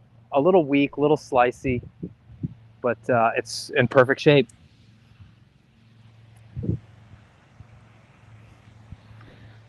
All right. Good ball, Lex. Good ball. Let's run the flyover. Yep, let's take a look at hole 11, par 4. Says he's in good shape out there. Honestly, 3-wood's the play. He always takes driver. Big mistake. This is not a long hole.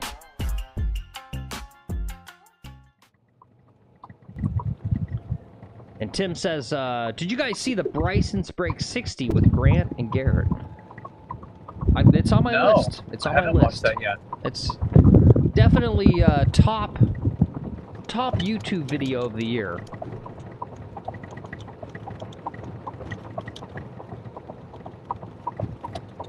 Did they break 60? I thought he was trying to break 59 or something. Or I thought the number was lower. Yeah, don't spoil it for me, guys. I haven't watched that one yet. It's on my list, but...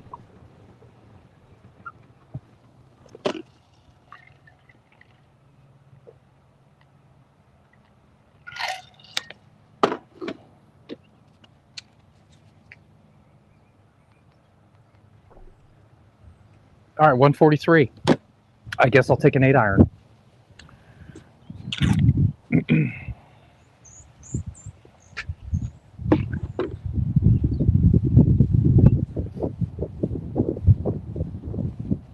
This is really a 3-club challenge, right?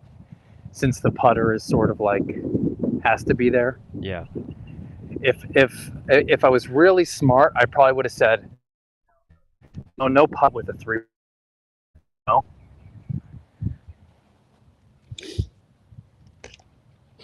Orion says he still can't get past Bryson's missed putts in Vegas. Yeah.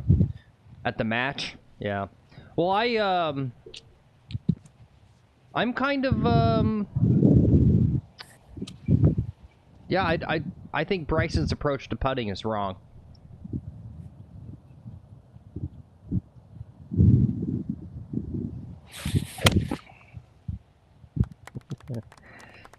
Sit, sit, sit. I flew the whole thing. I tried to hit a little soft stubby sucker, and I still ended up flying the whole thing. I'm with you, Keith. I'm sick of Bryson, Grant Horvat, Garrett Clark. They think they're better than us? Come on. They are better. They are better than us. You know what? Your teeth may be a lot whiter than mine, but... And your scorecard, and you may be a lot taller. And you might be taller. You might have beautiful more wives. Handsome. You might have way more money than me. You probably have, or most definitely have, way better cars, plural, than me. Live in a better house. Much better golfer. You're a better golfer. People like you more. Kind of. It sounds like they're better than us, Phil. But you know what? You're too damn happy. You know you guys what? are too damn you happy. know what? I don't watch their shorts. I watch Keith's shorts. I like watching some hyper branded golf because of those sweet outfits.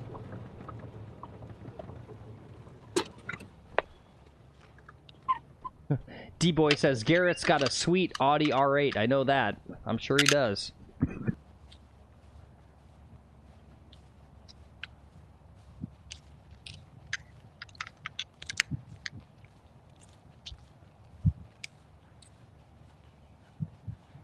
Their lungs are better than yours. Phil's probably muted, so you can't hear him dying on the other end of the phone, but he's just like hacking. Years of smoking and poor health, not taking care of his body. Hey, thank you, Tim. Tim says this is just as entertaining as the big channels, in his thanks, buddy. Well-informed opinion. You are correct, all right, Tim. This is tough. I gotta land it right on this top. Nope, that's gonna roll off. Oh my god. This is what it must be like when you're like, this is like when you're 8 years old and you're playing golf.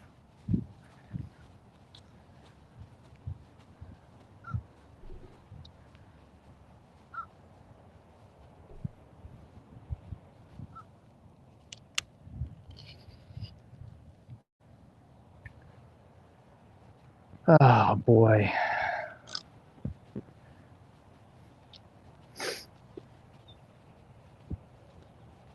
You know, this is how golf would have been for dudes back in like the late 1890s or whatever, right? They didn't even have like a full set of 14 clubs back then. It's actually kind of amazing. Like, if you think about the playing course conditions and club equipment back in like whatever, like 1890s, 1900s, 1910s. Like, how did this sport ever get popular?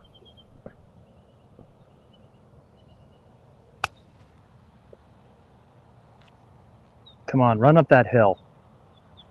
Don't come back. You're going to come all the way back down, aren't you? You piece of Wait, hold on. caca. Let me. You gotta zoom in a bit.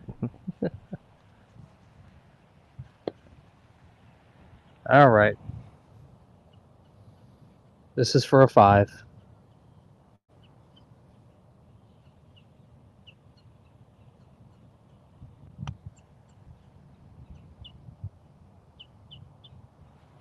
All right, that wasn't bad. Yeah, that's a good putt. Okay, 6.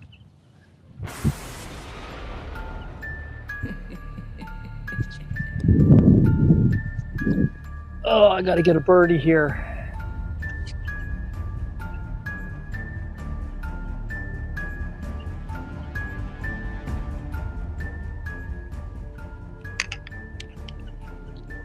Okay, 47. It's a 60. Right?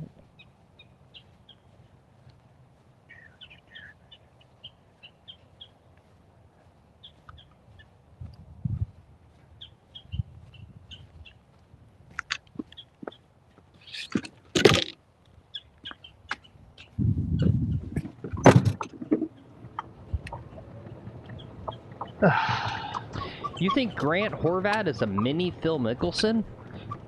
I feel like they're very different.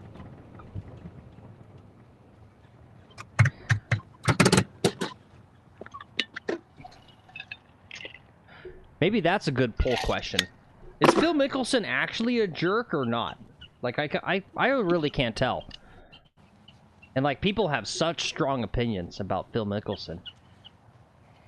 I think he's a little bit like me, where he kind of maybe does some jerky things, but it's like to be cute or funny. It's in a kind-hearted way, you know. And Phil does something that most PGA Tour players don't do. He actually has opinions and states his opinion on things. Is my opinion. Okay. He's a little less vanilla than Charles Howell III, right? Like, Charles Howell III doesn't have an opinion on anything.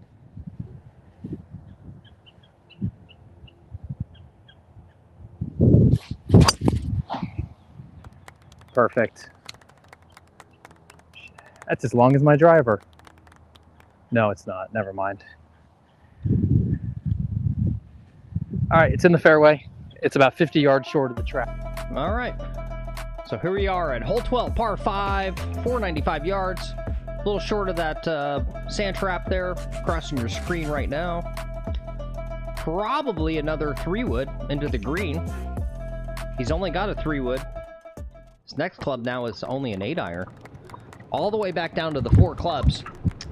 Thanks for watching McGolfin TV, guys. 5 days a week. Bringing you live golf from beautiful southern South Florida. Ooh. I almost said foul Florida. God, that hurts my face. Yep, we are the most unsmiley golf channel out there. Yeah, smiling hurts my face. I'm sorry, I can't do it. I try to be like Grant, just like, hey guys. Oh my gosh. Oh my gosh, did you see that drive? Yeah. Yeah, there you go.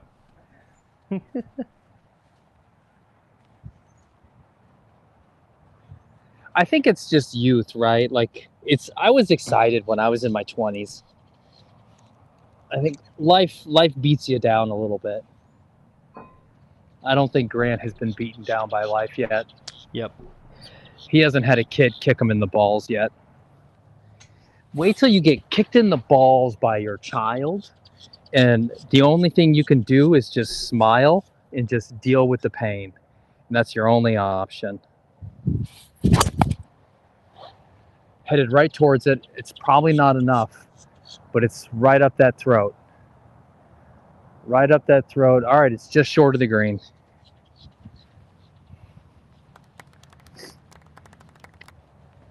Dude, Phil, how about this this time slot I got for pace of play, man? Yeah, not bad. What are we at? We're at 2:44 p.m. on the East Coast. And not a soul on the golf course on what is basically an absolutely perfect March day. Perfect. Just shy of 80 degrees. Humidity is a little lower. You know, the wind, I think on the weather forecast said the wind was going to be up, but it seems pretty nice right now. Yeah, the wind's not too bad right now. It's just fine. It's fine.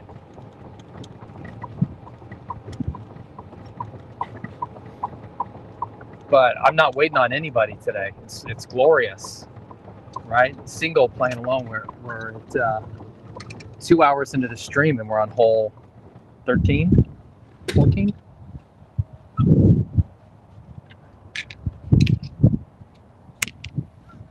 10, 11. We're on hole 12. Okay.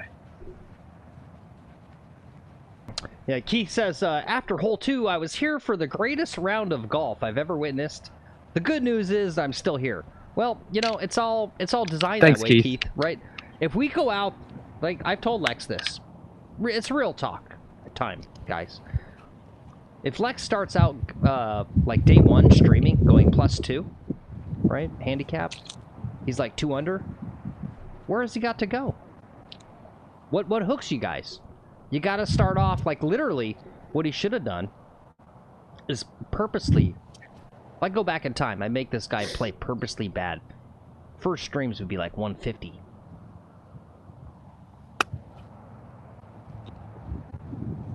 Too much. Yep, that's right, Tim. Tim says any time of day is ideal if the wife doesn't stop me from golfing. Yep. I'm lucky. I got the best wife. She encourages my streaming. Ooh. All right, that's a good poll question.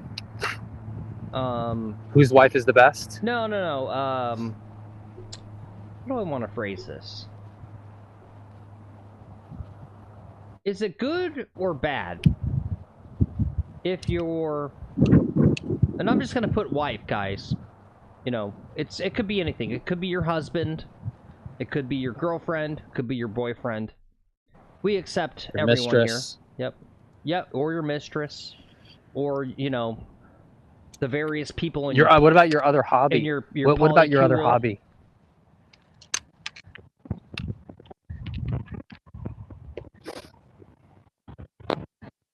Other hobbies hate.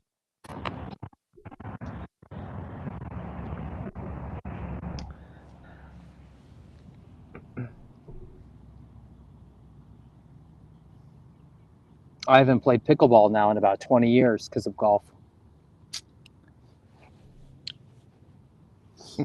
Very nice. Orion says, my wife made me buy a new car last week. I will keep her. Yeah. Very nice.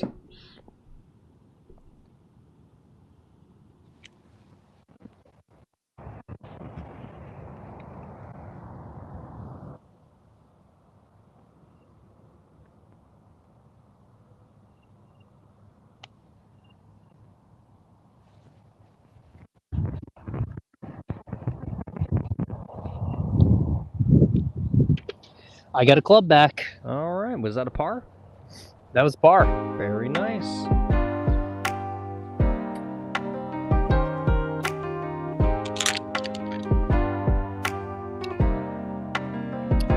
Now, what do I want back? I think I need that 6-iron back. See, but I might lose it by the time I Yeah. get there. I'm thinking. You got I'm two- thinking about the par 3 that's Yeah, coming you got up. par 3s coming up. Yeah. So I'm thinking I want that 6, but I got to get through this hole here. I'm gonna go 3, 8 is fine on this hole.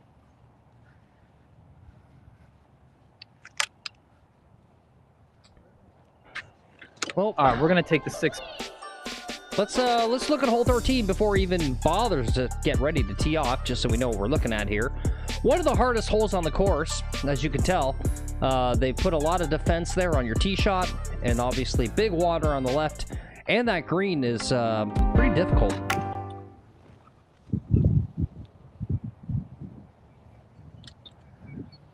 I love your flyovers. Yeah, the fairway is pretty narrow. The green is hard. There's water everywhere. Yeah. Um, Honestly, like, this is a hole where you go like, nah, nah.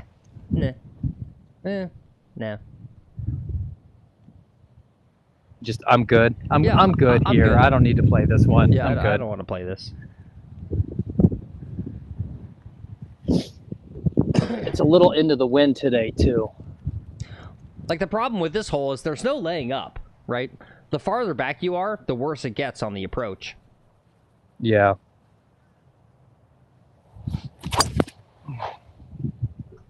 Don't go in the bunker, please. Don't go in the bunker, please. Don't go in the bunker, please. All right. I don't know. It looked like it had a bad right kick. Yep. Well, Tim had it right there. He said aim left, slice right, middle of the fairway. I think that's Yeah, that's kind of what I did. that's about what he did. So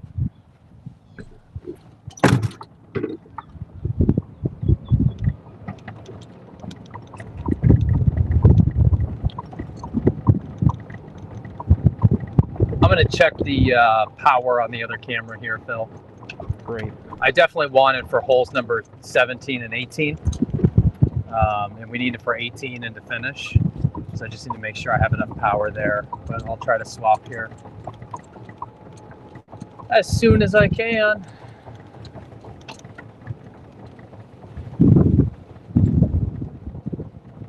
All right, I cleared the bunker.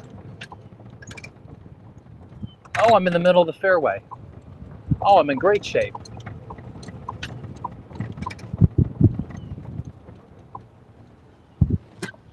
Great shape for an 8-iron. Okay.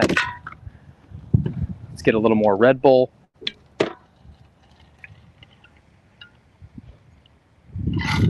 So guys, coming up on the channel on Sunday, we're doing a special drunk stream.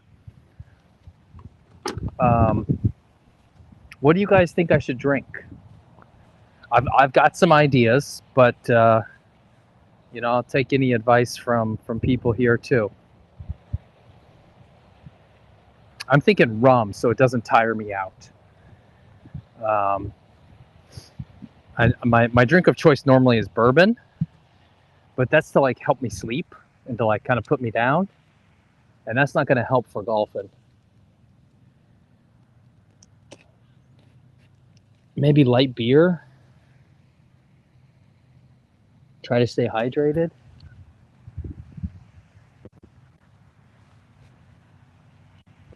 Shit, this is, oops. 46. All right, so I got to hit a 9-iron here. I've got an 8. I'm going to choke down on it a bunch.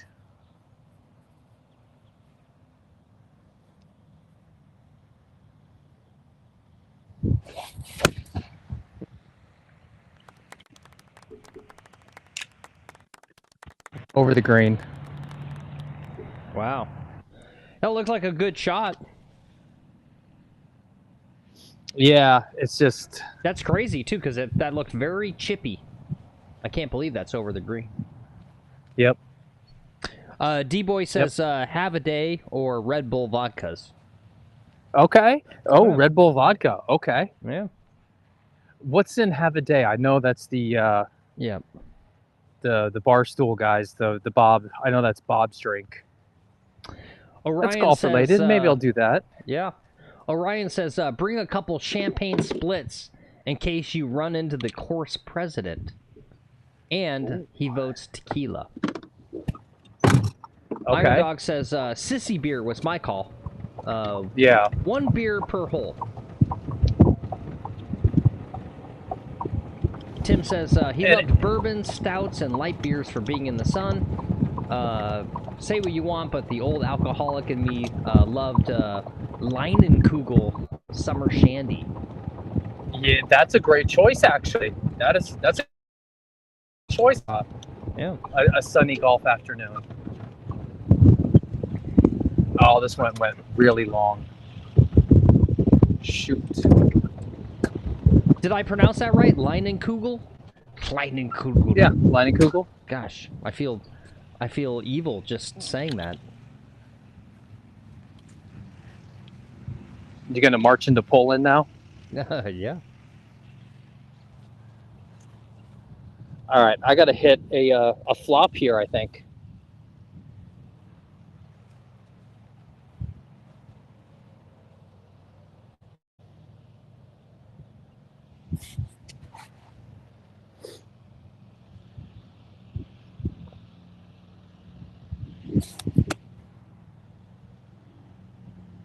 Go in the hole. Go in the hole. Nice shot. Very nice. Thank you.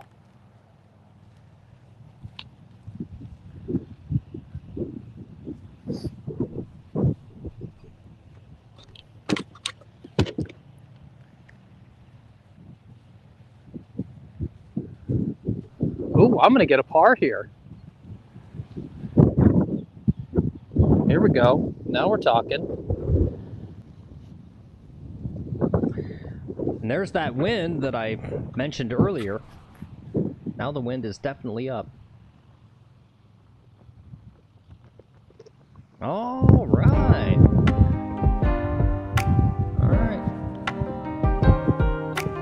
All right, so I've taken my 6-iron back. I'm gonna shoot this next pin before I decide to take wood back. And see if it's a 6-iron or if I need a 7 or something. I got a par 5 coming up. I could probably use driver on. Now let's see. D-Boy says nice shot. Tim says good par. Iron Dog says guten Schützen. Guten Schützen. I like it. Lexen. Lexen mention. Oh, you're a golfer, eh? Do you guys know about golf in Germany? You know you have to get a license to play golf in Germany? Did you also know that car racing is illegal in Switzerland? You guys ever notice that there's never a car race in Switzerland? That's because, little fun history for you guys. There was a extremely tragic accident at the 24 Hours of Le Mans back in, like, I think the mid-1950s, where a car went careening off into the crowd and it killed like 20 people. And so that's in France, but Switzerland said, and they banned automotive racing. There's no automotive racing in Switzerland whatsoever.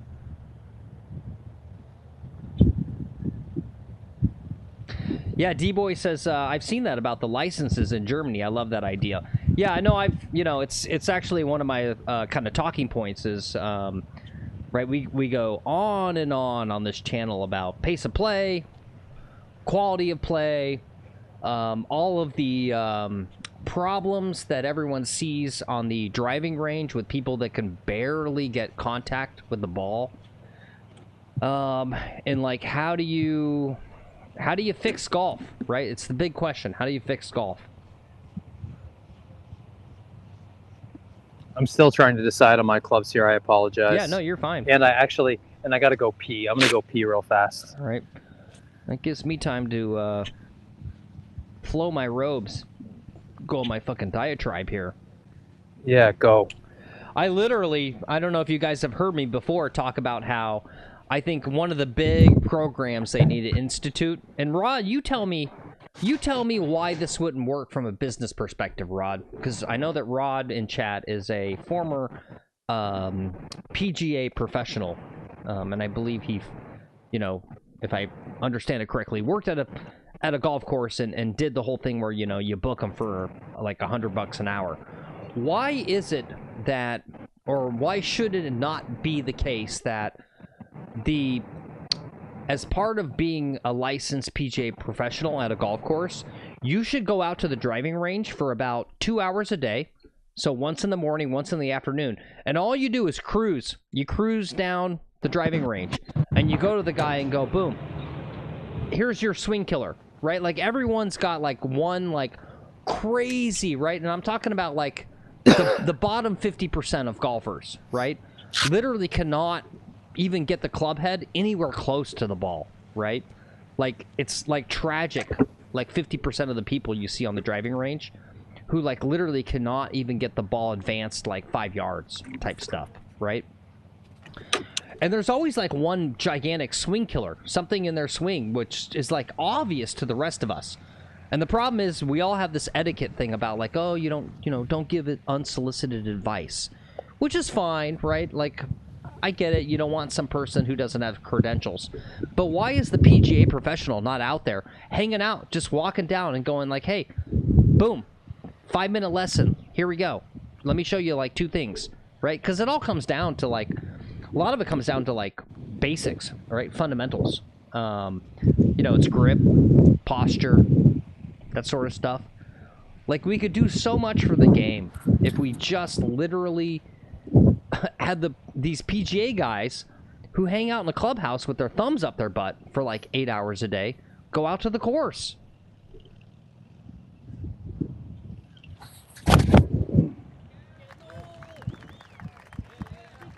Oh, that's no good. Short and to the right. Short and to the right. Short and to the right. Back and to the left. Back and to the left. All right, name that movie, guys. Phil, you know that movie? I do. Yep. That's actually a good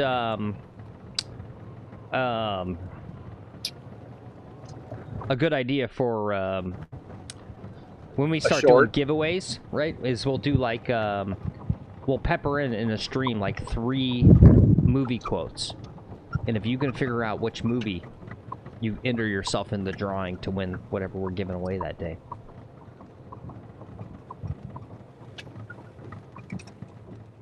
I've used Epic driver that we could do a giveaway on. Yeah, that's true. Slightly used. Tim says he's developed his game being self-taught and watching YouTube. He says he won't lie, it's been rough, but I rewarded myself with a new set once I hit a milestone. And I just want to improve and have fun. Yep.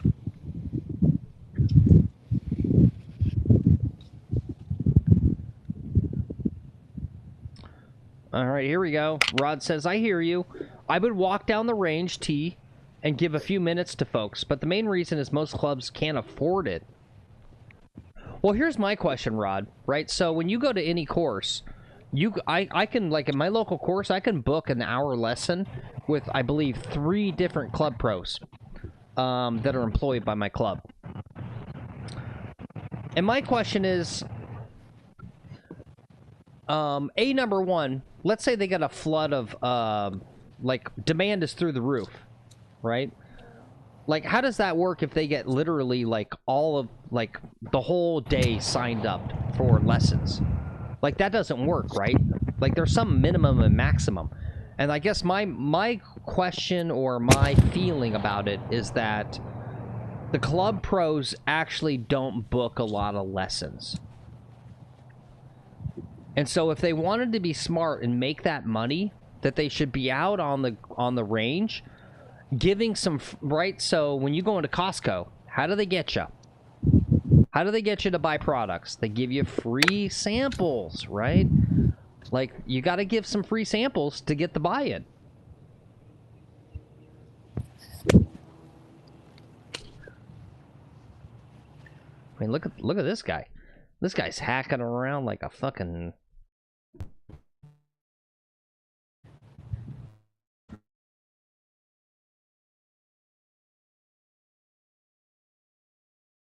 to this green, land here to try to get it to roll, and I just didn't pull it off. I came up short with a flop shot. What do you do? Yep. Sorry about the bad data there, guys.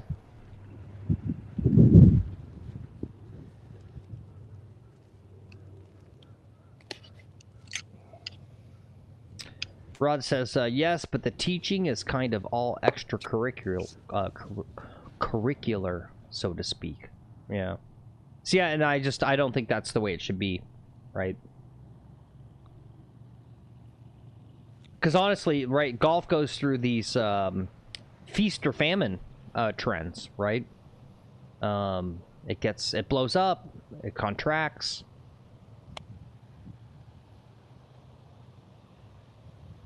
No. Ooh, that was close.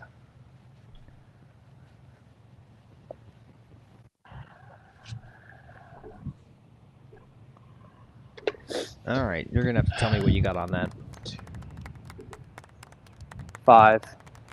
Ooh.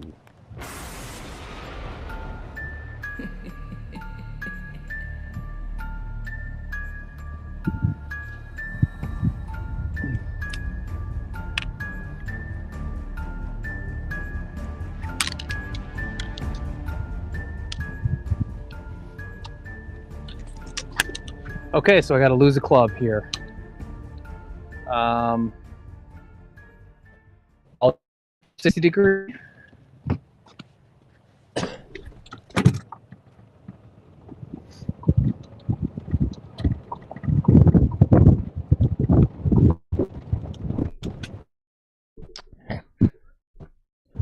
Can we get back on the other camp? Yeah. Yeah, this one's literally dying on us.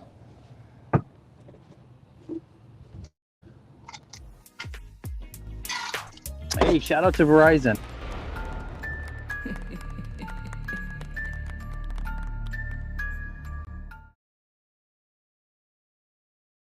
Whoops, sorry guys. That was a whole bunch of bad button pressing there.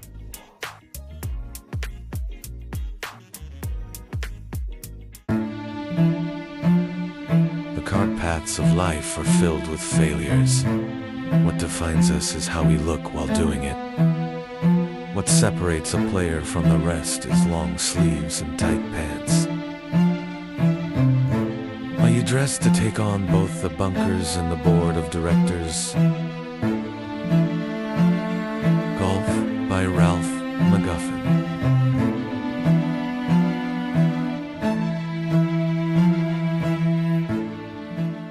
So when you come through, you keep all of your weight on that front foot as you come through the ball. You won't even have to think about it. Tune in Sundays for The Birdie Bible with Father Seamus O'McGuffin. Come along with Father Seamus as he takes you on an enlightening journey of spirituality and golf strategy. Lord, I just had the greatest drive of my life. Must be 250, 260 out here. What I'm talking about is abstaining from using your driver off the tee on all of the golf holes. The Birdie Bible, every Sunday at 8, only on McGolfin TV.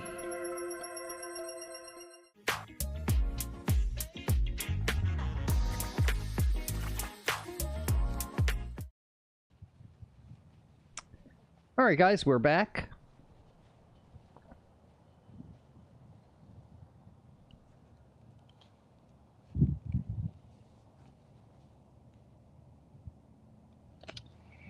Isn't there a thing going around in golf right now where they say you shouldn't be playing 3 woods? Yeah, that's kind of my thing. I think that's, well, I've heard it from like, you know, My Golf Spy and some of those other aggregators and news people. And I just think that's a bunch of hogwash. Like my 3 wood's probably my best club in my bag. Most reliable.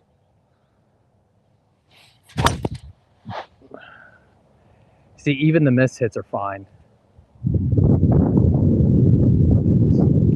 fairway, middle of the fairway. All right, cool.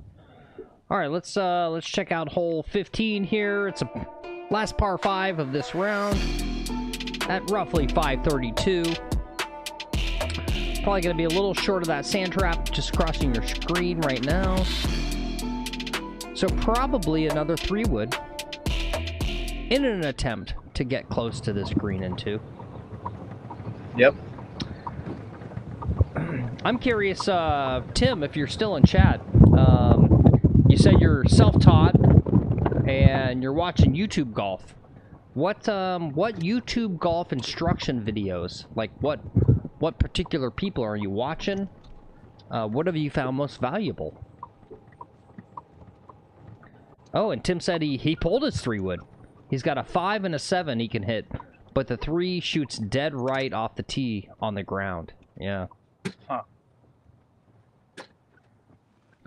Iron Dog says, yeah, taking the 3-wood out of the bag was trending for a while. Yeah.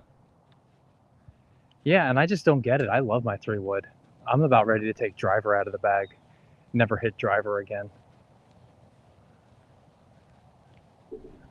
You know, I'm looking at this hole here and I go, you know what?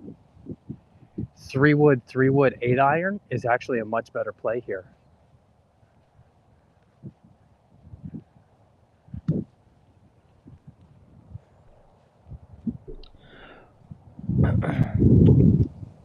Horace says he crushes his 3-wood. Yeah. You know, I feel like it depends on where your game's at. Like sometimes like my 3-wood, I look at it like right, like the best porn thumbnail you could ever see. You're just like, "Oh yeah, I want to hit that thing." And then other times yeah, I don't know. Not good.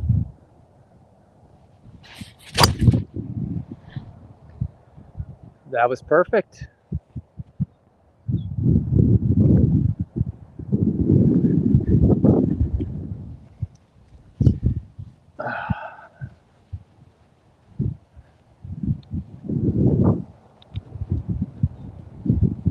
Okay, we are moving right along.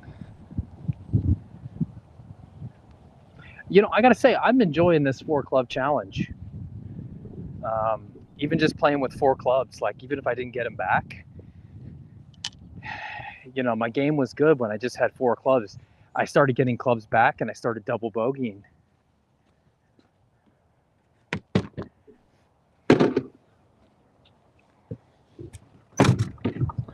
All right, cool. That's interesting. Tim says he started off watching a lot of instructional videos from Rick Shields.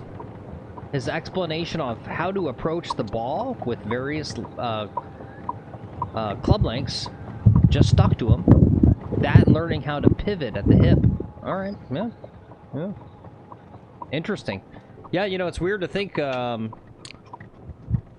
use a mob term that Rick Shields made his bones doing instructional golf, even though I think he's maybe unfairly labeled as the worst prominent golf YouTuber out there, right?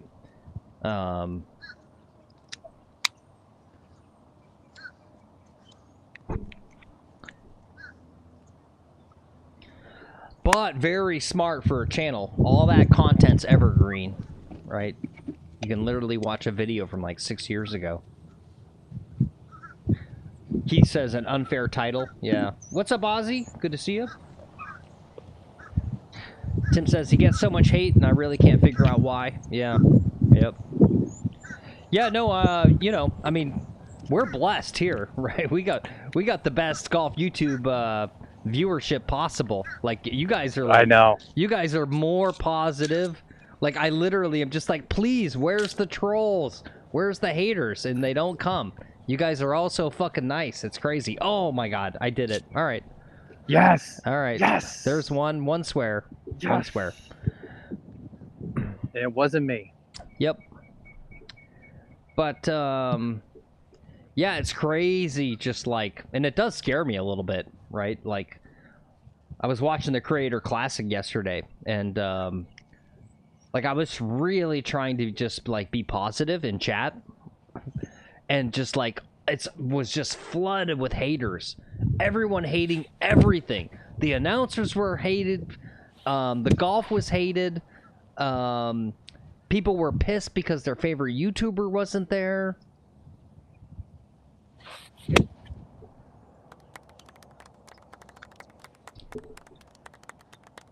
Okay, I'm on the green.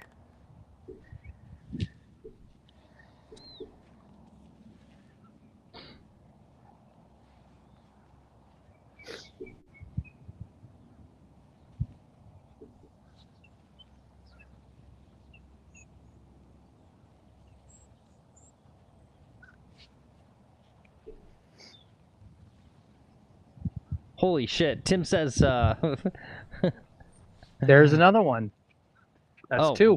Yep. Yep. Sorry. Yep. Well, he said this was a troll that Tim got. Someone told him, you're going to need a blanket and suntan lotion because you're never going to get out of off of that beach. Just like you never got into the NHL, you jackass. Someone said this to you in real life? Yeah. Apparently, I don't know. We'll find out what he says.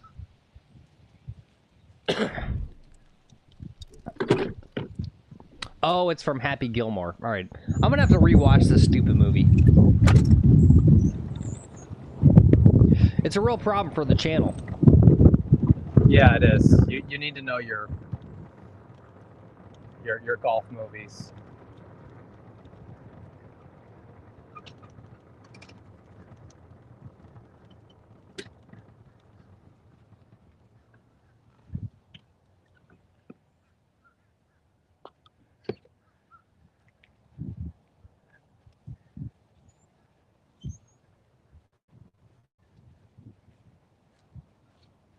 Dude, you need to quit smoking.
All right, not bad.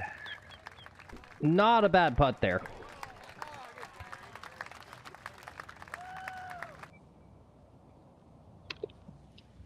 All right, that's a 5.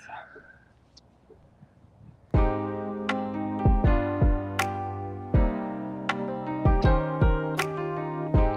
right, I'm gonna wait to shoot the next hole to see what I want back.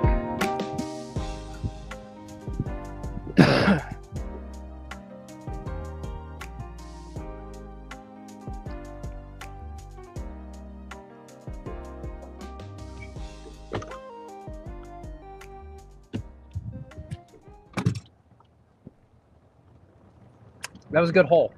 Yeah, good job. You know, it's funny. This is one of these holes. You know, you've talked about this hole really eating my lunch, and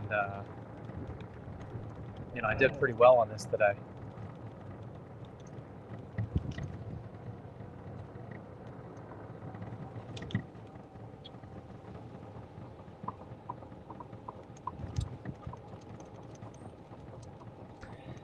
Yeah, there's golf in Goldfinger. It's maybe one of the best golf stuff on film.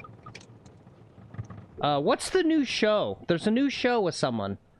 What's the golf show? With like Owen Wilson. That's right. Owen Wilson. Yeah, it's on Apple TV. Yeah.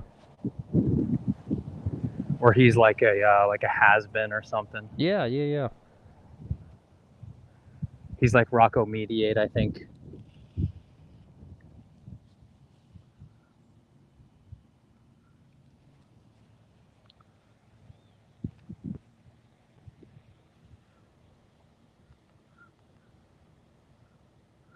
All right, 161. I'm taking the 8-iron, which I have. Yeah. Wow. Yeah. Tim said Owen Wilson hits a shank. Wow. I'm taking back my 9-iron. I think I'm going to need 9-iron.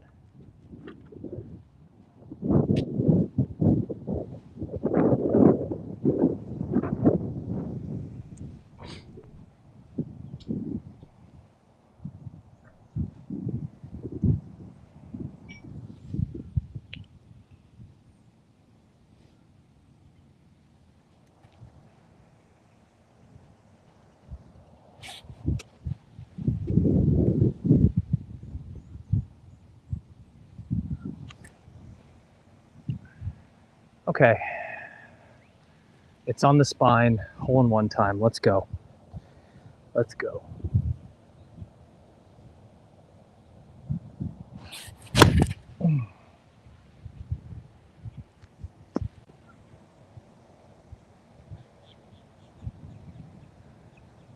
Okay, I'm on the very back of the green.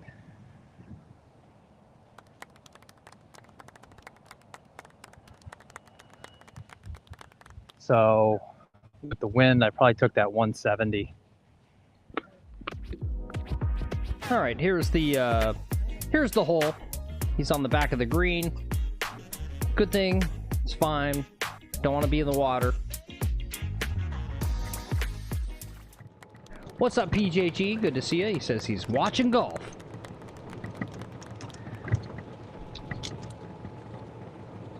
Yeah, I'm actually cautiously optimistic for this show.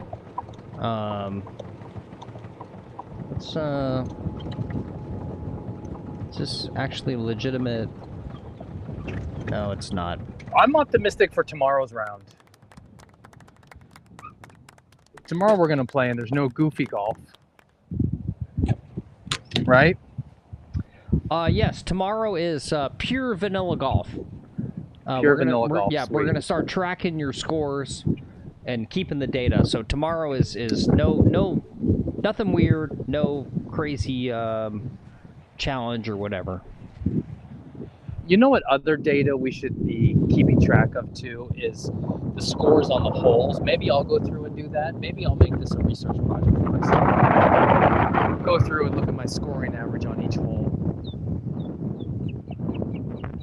to really see, you know, what holes do I need work on. Yeah, there's been talk in chat, not lately, but like 3 weeks ago, was a lot of folks wanting to see some more detail about scoring averages and stuff. Yeah. I'll see if I can't come up with some data. I'll do some statistics and some data analysis maybe if I find time.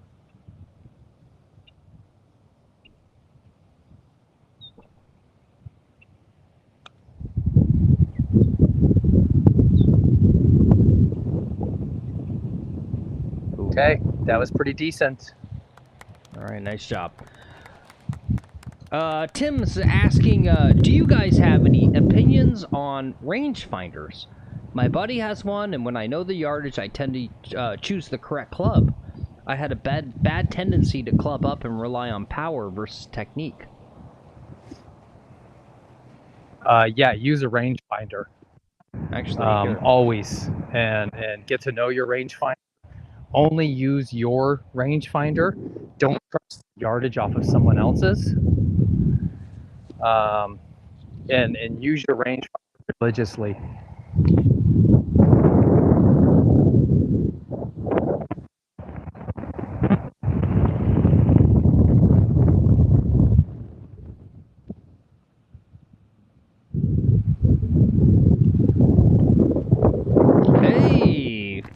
Very nice.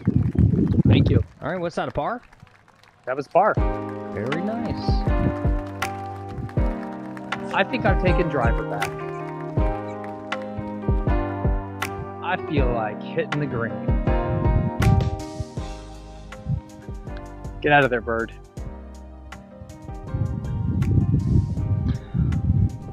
We got Seth in chat. What's up, Seth? Welcome to the show. He says, how'd the club championship go? Yeah, if you Great want, question. Yeah, give a little recap for folks who hadn't heard yet. So I was playing the #1 seed player. I seeded last in my flight, in the championship flight. I seeded last. So I was playing the #1 seed guy. Gets to the first hole. I par, he bogeys. I get 1 up. Get to the next hole, we both birdie. Get to the next hole. I think he won that hole. And I stayed, I didn't lose more than 2 holes. I stayed at least 2 holes behind. And then I went into the back 9, where the back 9 is, that's my 9 holes.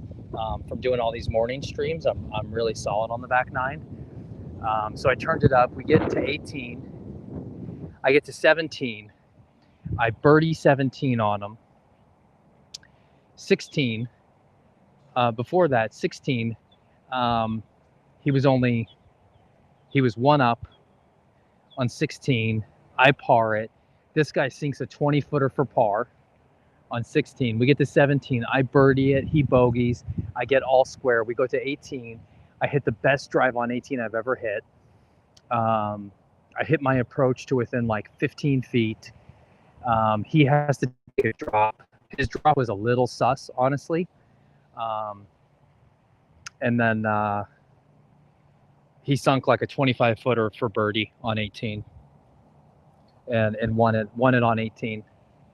I had people come up to me and congratulate me though on doing so well. Most of the other guys in that flight did not think that I would put up so much of a fight. I learned after the fact, this guy bitched about the seeding. He was originally seeded to play someone else, and he went and bitched about the seeding so that he could play me, thinking that it was going to be like some walkthrough match. Yeah. No, or maybe he knew he knew you're streaky. That's the problem. No, he thought he was going to have a walkthrough match.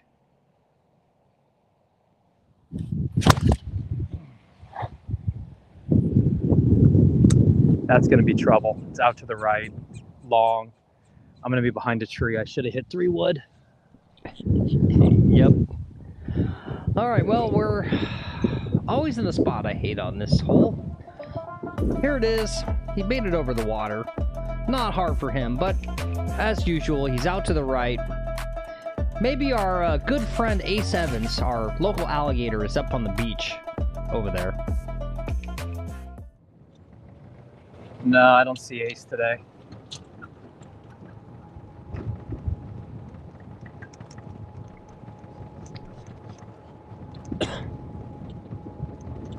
Yeah, man, where's that guy Chris to troll me today? Yeah, Chris is not here. Maybe he's getting his 2K gathered up to gamble against you, which we won't do. Yeah, good point. Rod says sketchy drop ? Explain. What was the sketchy drop? It was on a car path. We roll up and I say, the words out of my mouth were, "Oh, I was here the other day," and I ended up just playing it as it lied, because when I looked at where I should drop, I'm going to drop on the other side of the car path. So he mapped out the 2 distances. I'll do the drop here. I'll do it here. Okay, pretend this is the car path. Yeah, so this is 18. Yeah? 18. Yep. Car path. He puts 1 tee over here and is like, okay, that would be the relief on that side. Puts 1 tee over here. This is the relief on this side. Like this. And then he goes, okay, this one's closer. You know, when it clearly was not closer, but it benefited him. And he didn't take a driver or anything to measure it.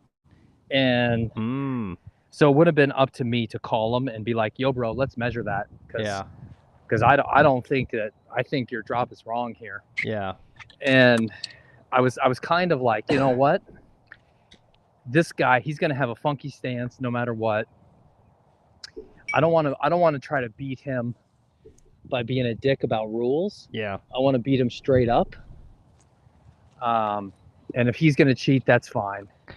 Yeah, no, I see what you're saying, because the car path on that hole, I wish I could bring up like a replay. It's like sunken. It's like sunken. Yeah, but it's perfectly flat. It's almost the preferred lie versus whether you would drop either to the right or left.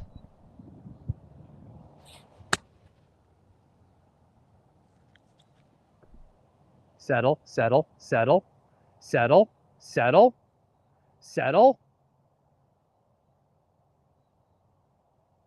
Okay, it stopped. That's what I tell. That's what I tell all my girlfriends right there. Settle. Yeah. Yeah, and that's why they don't stick around long. I know.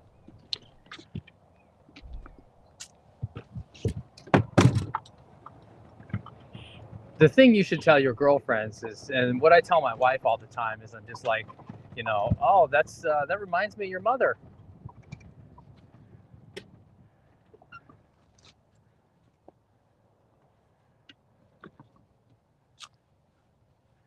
That's a joke if you're watching Mrs. McGolfin. Little golf humor.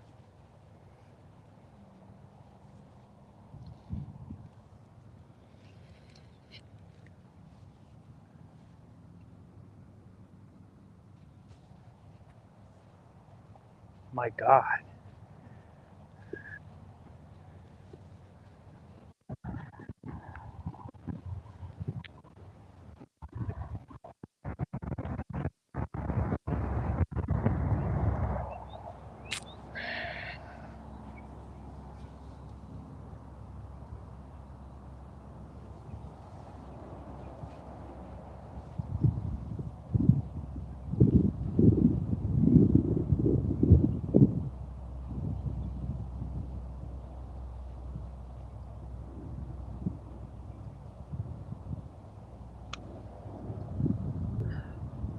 No. I was gonna say it had a chance. Nope. Too much speed. Now I'm 8 feet away.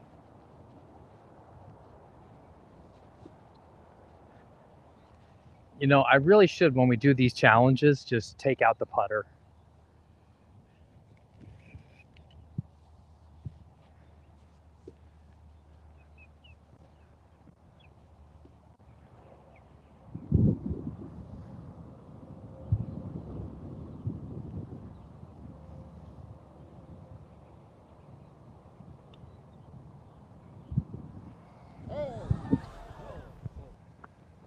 All right, that's a 5. I think I'll take out the 6 iron. I don't need it anymore.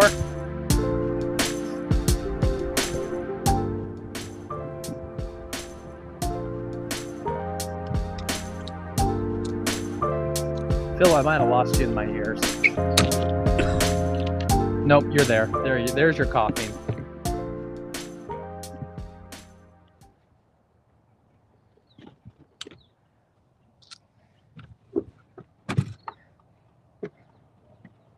Phil, do I need to call the paramedics for you? Phil's muted, but he's having an allergy attack there, guys. Bear with him for just a minute. I know.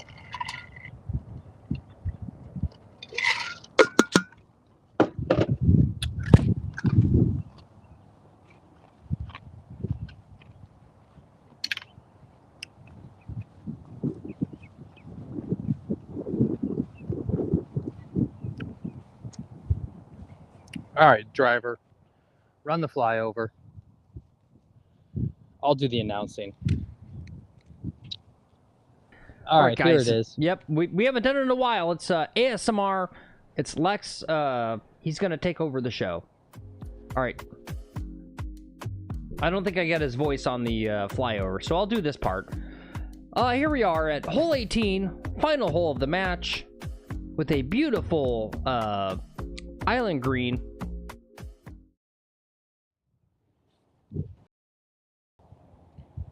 Mandatory in Florida. We're just going to hit driver out there.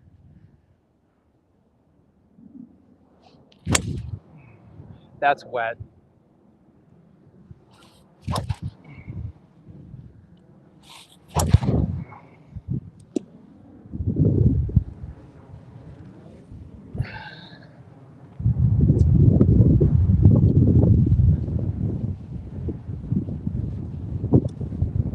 Guys, I'm going to hit another one here.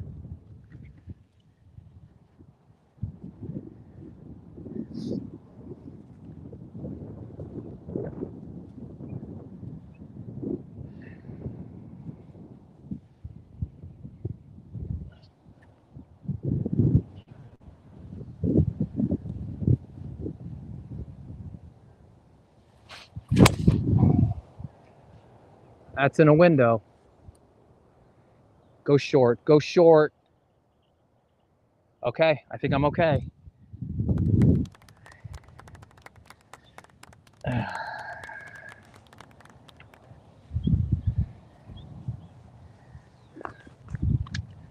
Guys, I want to thank you all for coming along on today's broadcast. We were off to a fire start.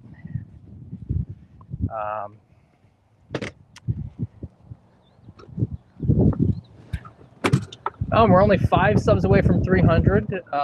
If you like the channel, subscribe. If you don't like the channel, subscribe. We've got 12 people watching, and I don't know how many likes, but like the stream if you haven't liked it. It helps with the algorithm, spreads us around a little bit. We're just a small channel with big aspirations. And I need water bad. Coming up tomorrow on the show, we've got our stroke play vanilla golf, where I see how well I can do.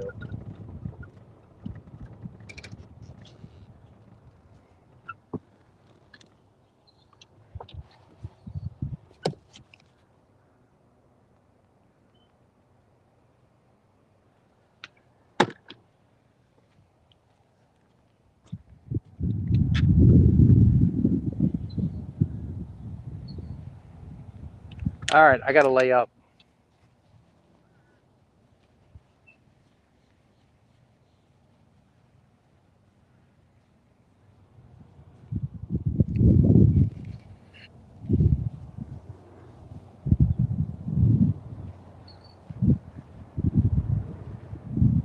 Layups are for sissy boys, aren't they?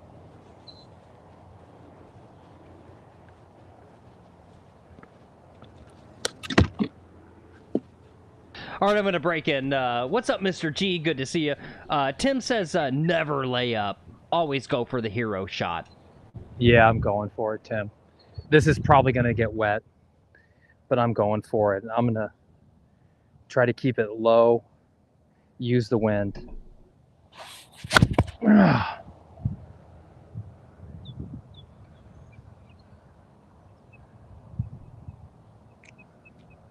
I made land. I'm on the green. All right. Well, it's too bad that's your second drive. Yeah. Be a great hole if the first one didn't go into the water. Yeah, it would be a great hole if it didn't go into the water. But it did. Hey, what's up, Golf Wrenching Country Club? He says 4. Good to see you.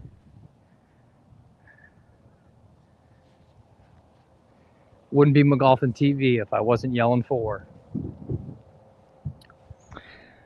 He says, supposedly, even for higher handicap golfers that go for it,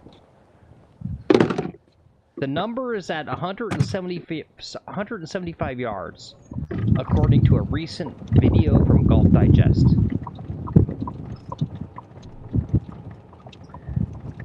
And I'm thinking what he means there is, that's the, like, I think what he means is that's the number at 175 where most people get scared about going for it. Yeah. Anything over? Yeah. That sounds about right. Yeah. I mean, that goes back to what we were talking about earlier in the day about, you know, how 50% of the golfers we see on the driving range literally cannot hit the ball like 10 yards. Yeah.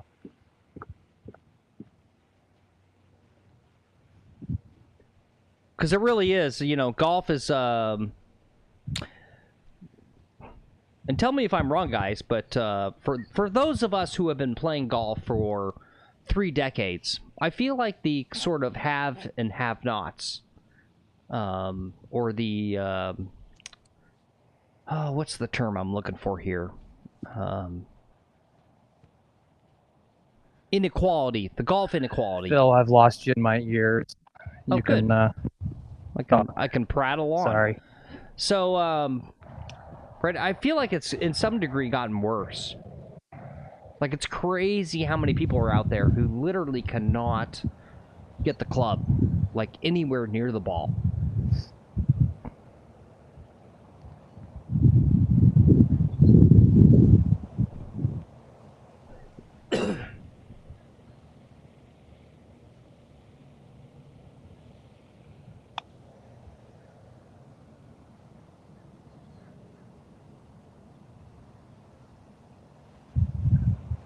That was a good putt.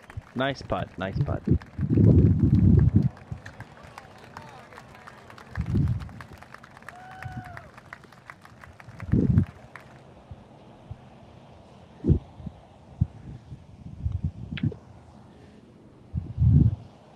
One in the drink.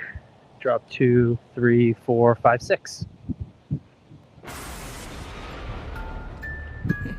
That's a 6. All right, I gotta get water bad.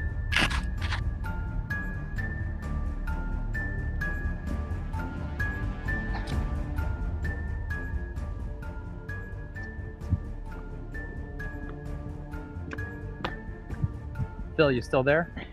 Oh, I'm like my brain is turning trying to figure out what this number is. I think it's a 93, right? 93? Yeah. Boom.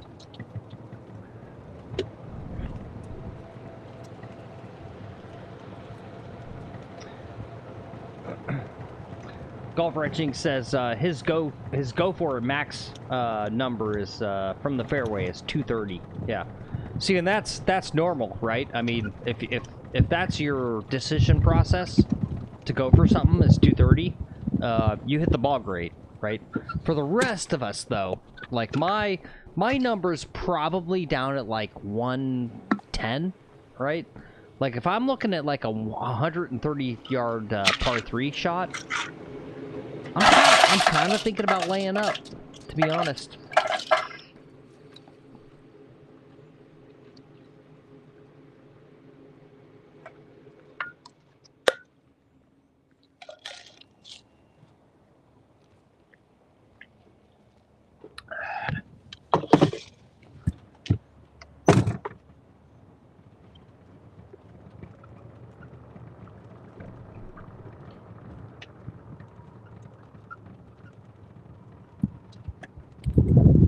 Yep, Tim says go for it from the fairways for him is 150 or less. Yeah.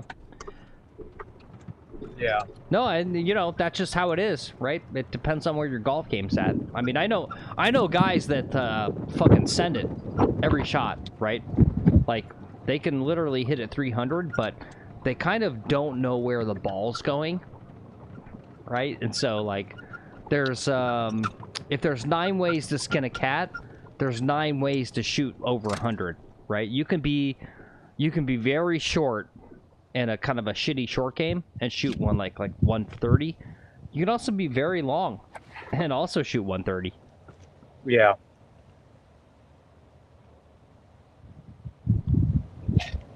What'd I end up shooting today? I got you at a 93. All right, that'll probably post to like an 89. All right, Phil, free golf ball time. What's it going to be? Oh, really? Where? Oh, that's a range ball. It's gonna be a range ball. Nope. Nope.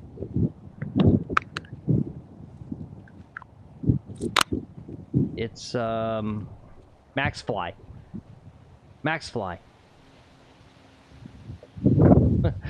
Cameron. Yes, I am talking about Lex. Yeah.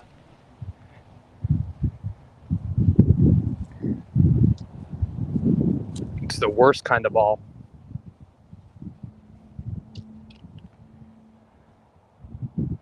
Whoa. Titleist? It's an old Titleist. No, it's refinished. Oh yeah, no, but it's old though. You can kind of tell. Yeah. It's just refinished. All right, what did we learn? Yep. Well, you tell me. I think I learned that 3-wood off the tee should be my go-to, and I should be hitting 3-wood off the tee more often.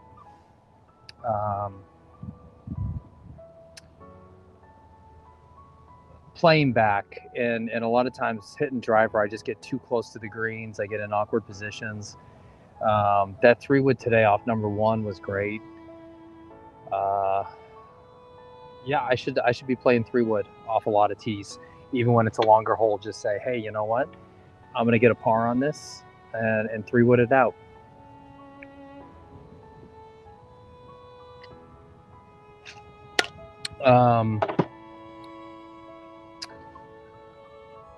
Not having all my clubs didn't hurt nearly as much as I was expecting it to.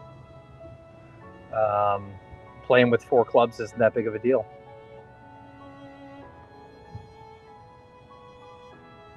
Yeah, that's what I learned. All right, guys. Well, what I learned was I'm going to be single the rest of my life. The women hate me. The men also hate me.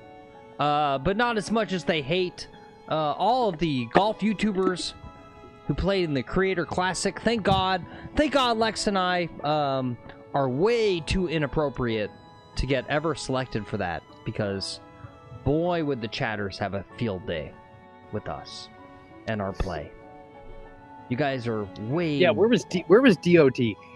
If they had DOD in there, that would have been a much better broadcast. Watching some guy, like if DOD was paired up with thanks, Monkey. Martin Borgmeyer. Yeah. No, I know, and that's what's funny is, right, they had Kyle Berkshire, right? So they very oh yeah, that's who I meant. Yeah, they very targetedly got the all the different pieces of all of YouTube golf. But they got Kyle Berkshire, who you know, I mean, would I trade places with him? Every day, right? That guy hits it like 400 yards, and he gets, you know, way more, how do I say that appropriately? Romantic engagements with the ladies than I ever will, right? But, yeah, he's boring. I'm sorry, Kyle. You're boring. Yeah, they need. Hold on, let me do my Kyle Berkshire from his videos. Yeah. Hey guys, Kyle. We got a nice little short par 5 here. It's 675 yards. We're just gonna punch a nice little 2-iron out there. Probably go 400 and see how it goes.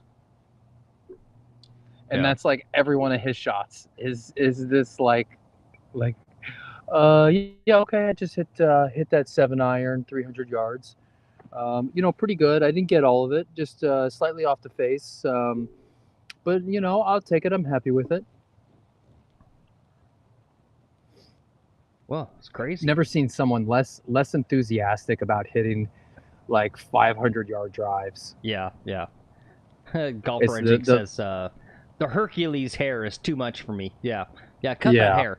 Yeah, I don't know. Yeah, cut the hair. Martin Borgmeyer, if you're gonna get a long drive guy for your stupid little show, definitely get Martin Borgmeyer. Yeah, way I would have more picked fun. Martin. Yep. Yeah, a lot more entertaining. Nope, and I know. I mean, I guess I'm piling on. You know, I could go on and on about. You know, you want a female in the group. Maybe don't get Gabby Golf Girl. Maybe get Sabrina Andolfo. That would have been awesome. Oh, that was the last thing I wanted to say too about the Creator Classic. Big standout. The thing that was crazy was Paige, friend of the channel, OG, Paige Spiranak. She did so good on the on-course announcing. Yeah. Yeah, she did like really good. That was her interview for Golf Channel job, Yeah, right? I know. Well, she wants to fucking be on nailed it. NBC. Yeah, no, they should Yeah. hire her tomorrow. She was like so Yeah. much better about being excited about actual golf. And it came through with her questions.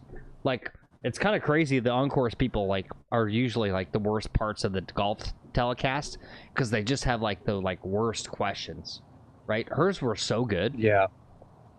Yeah, she did a great job. So that's also something that I learned. All right. Anyway.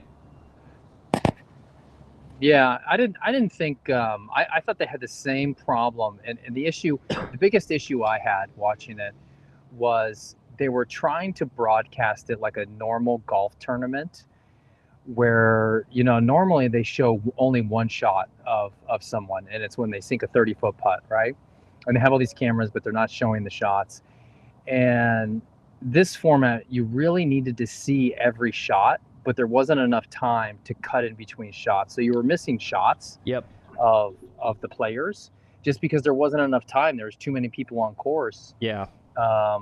And so like the Raleigh guy, we didn't see Raleigh at all. Raleigh. Or Roley? Solely? Solely. Yeah, okay, the guy that eventually got in second place.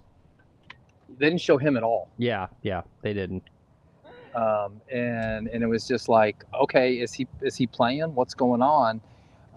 They really needed to slow down the pace of play and go, okay, you know, this is going to take a little bit longer, but we want to show the shots and sort of have a coordinated. Each player needed to be mic'd up to a producer, and the producers had to be like, okay, just wait, you're on in 20 seconds, and like go, okay, now go, right, and do stuff like that. The other interesting thing was how much the nerves got to Fat Perez. I think the nerves really affected him a lot. All of them, with the exception of, I would say, Grant and Gabby. Yeah, the Soli guy, right? I mean, I think you know, we had some discussion about that on the side. I know some people disagree with me about nerves, but you know, I'll literally keep saying it. There's something very different about going out with your production crew onto a golf course and shooting YouTube content, because I think that's the thing, is people go like, I don't understand why they're nervous. How is this any different? There's something very different when it's quote live and there's crowds around. Mm-hmm. It's the juice. There's so much more energy, and I don't know what that energy is that connects people's brains that way, but you can feel all the eyes on you, right? And it gets with you. I mean, the first few streams we were doing, I was nervous. At this point, I feel like I could go in front of a crowd. The crowd would probably make me nervous, but the cameras wouldn't. Right, exactly. Because that's the one thing you're not accustomed to. That's kind of what I'm getting at, right? Is that these different levels, they do, you know, it's all internal, right? But it does make a difference. Yeah. Yep. No, I know, and that's why, you know, yesterday with the troll in chat, that Christopher guy, who wanted to like challenge you for 2K, like, I was like trying to go to sleep last night, and I was like, yeah, you know what? Honestly, like you guys really just don't get it, right? It's like when you're live, hitting shots, and you feel the eyeballs on you, it makes it very, very hard. It just does.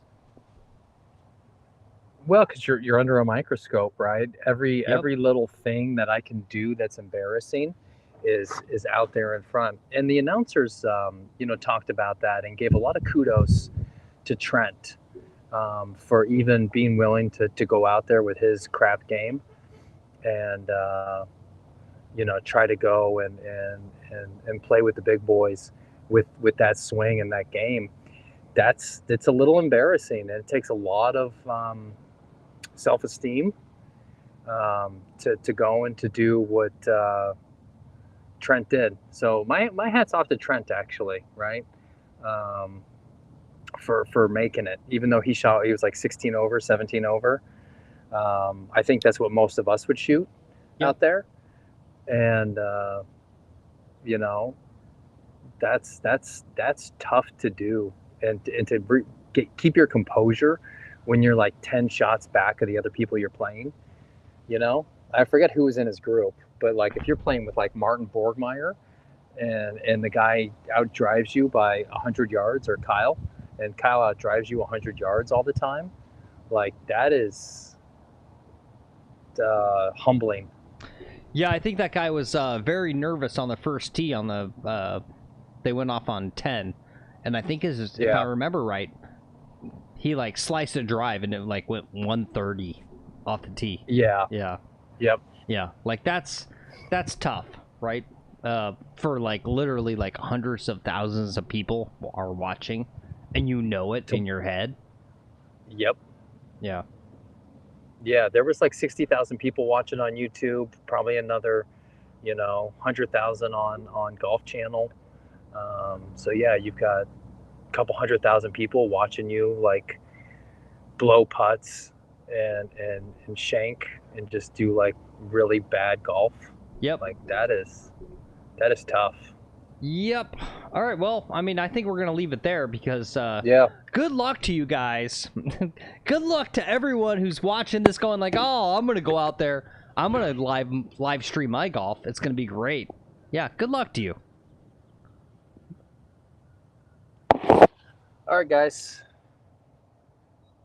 Bye. Yep. Still waiting for it, guys. Still waiting for those live streams.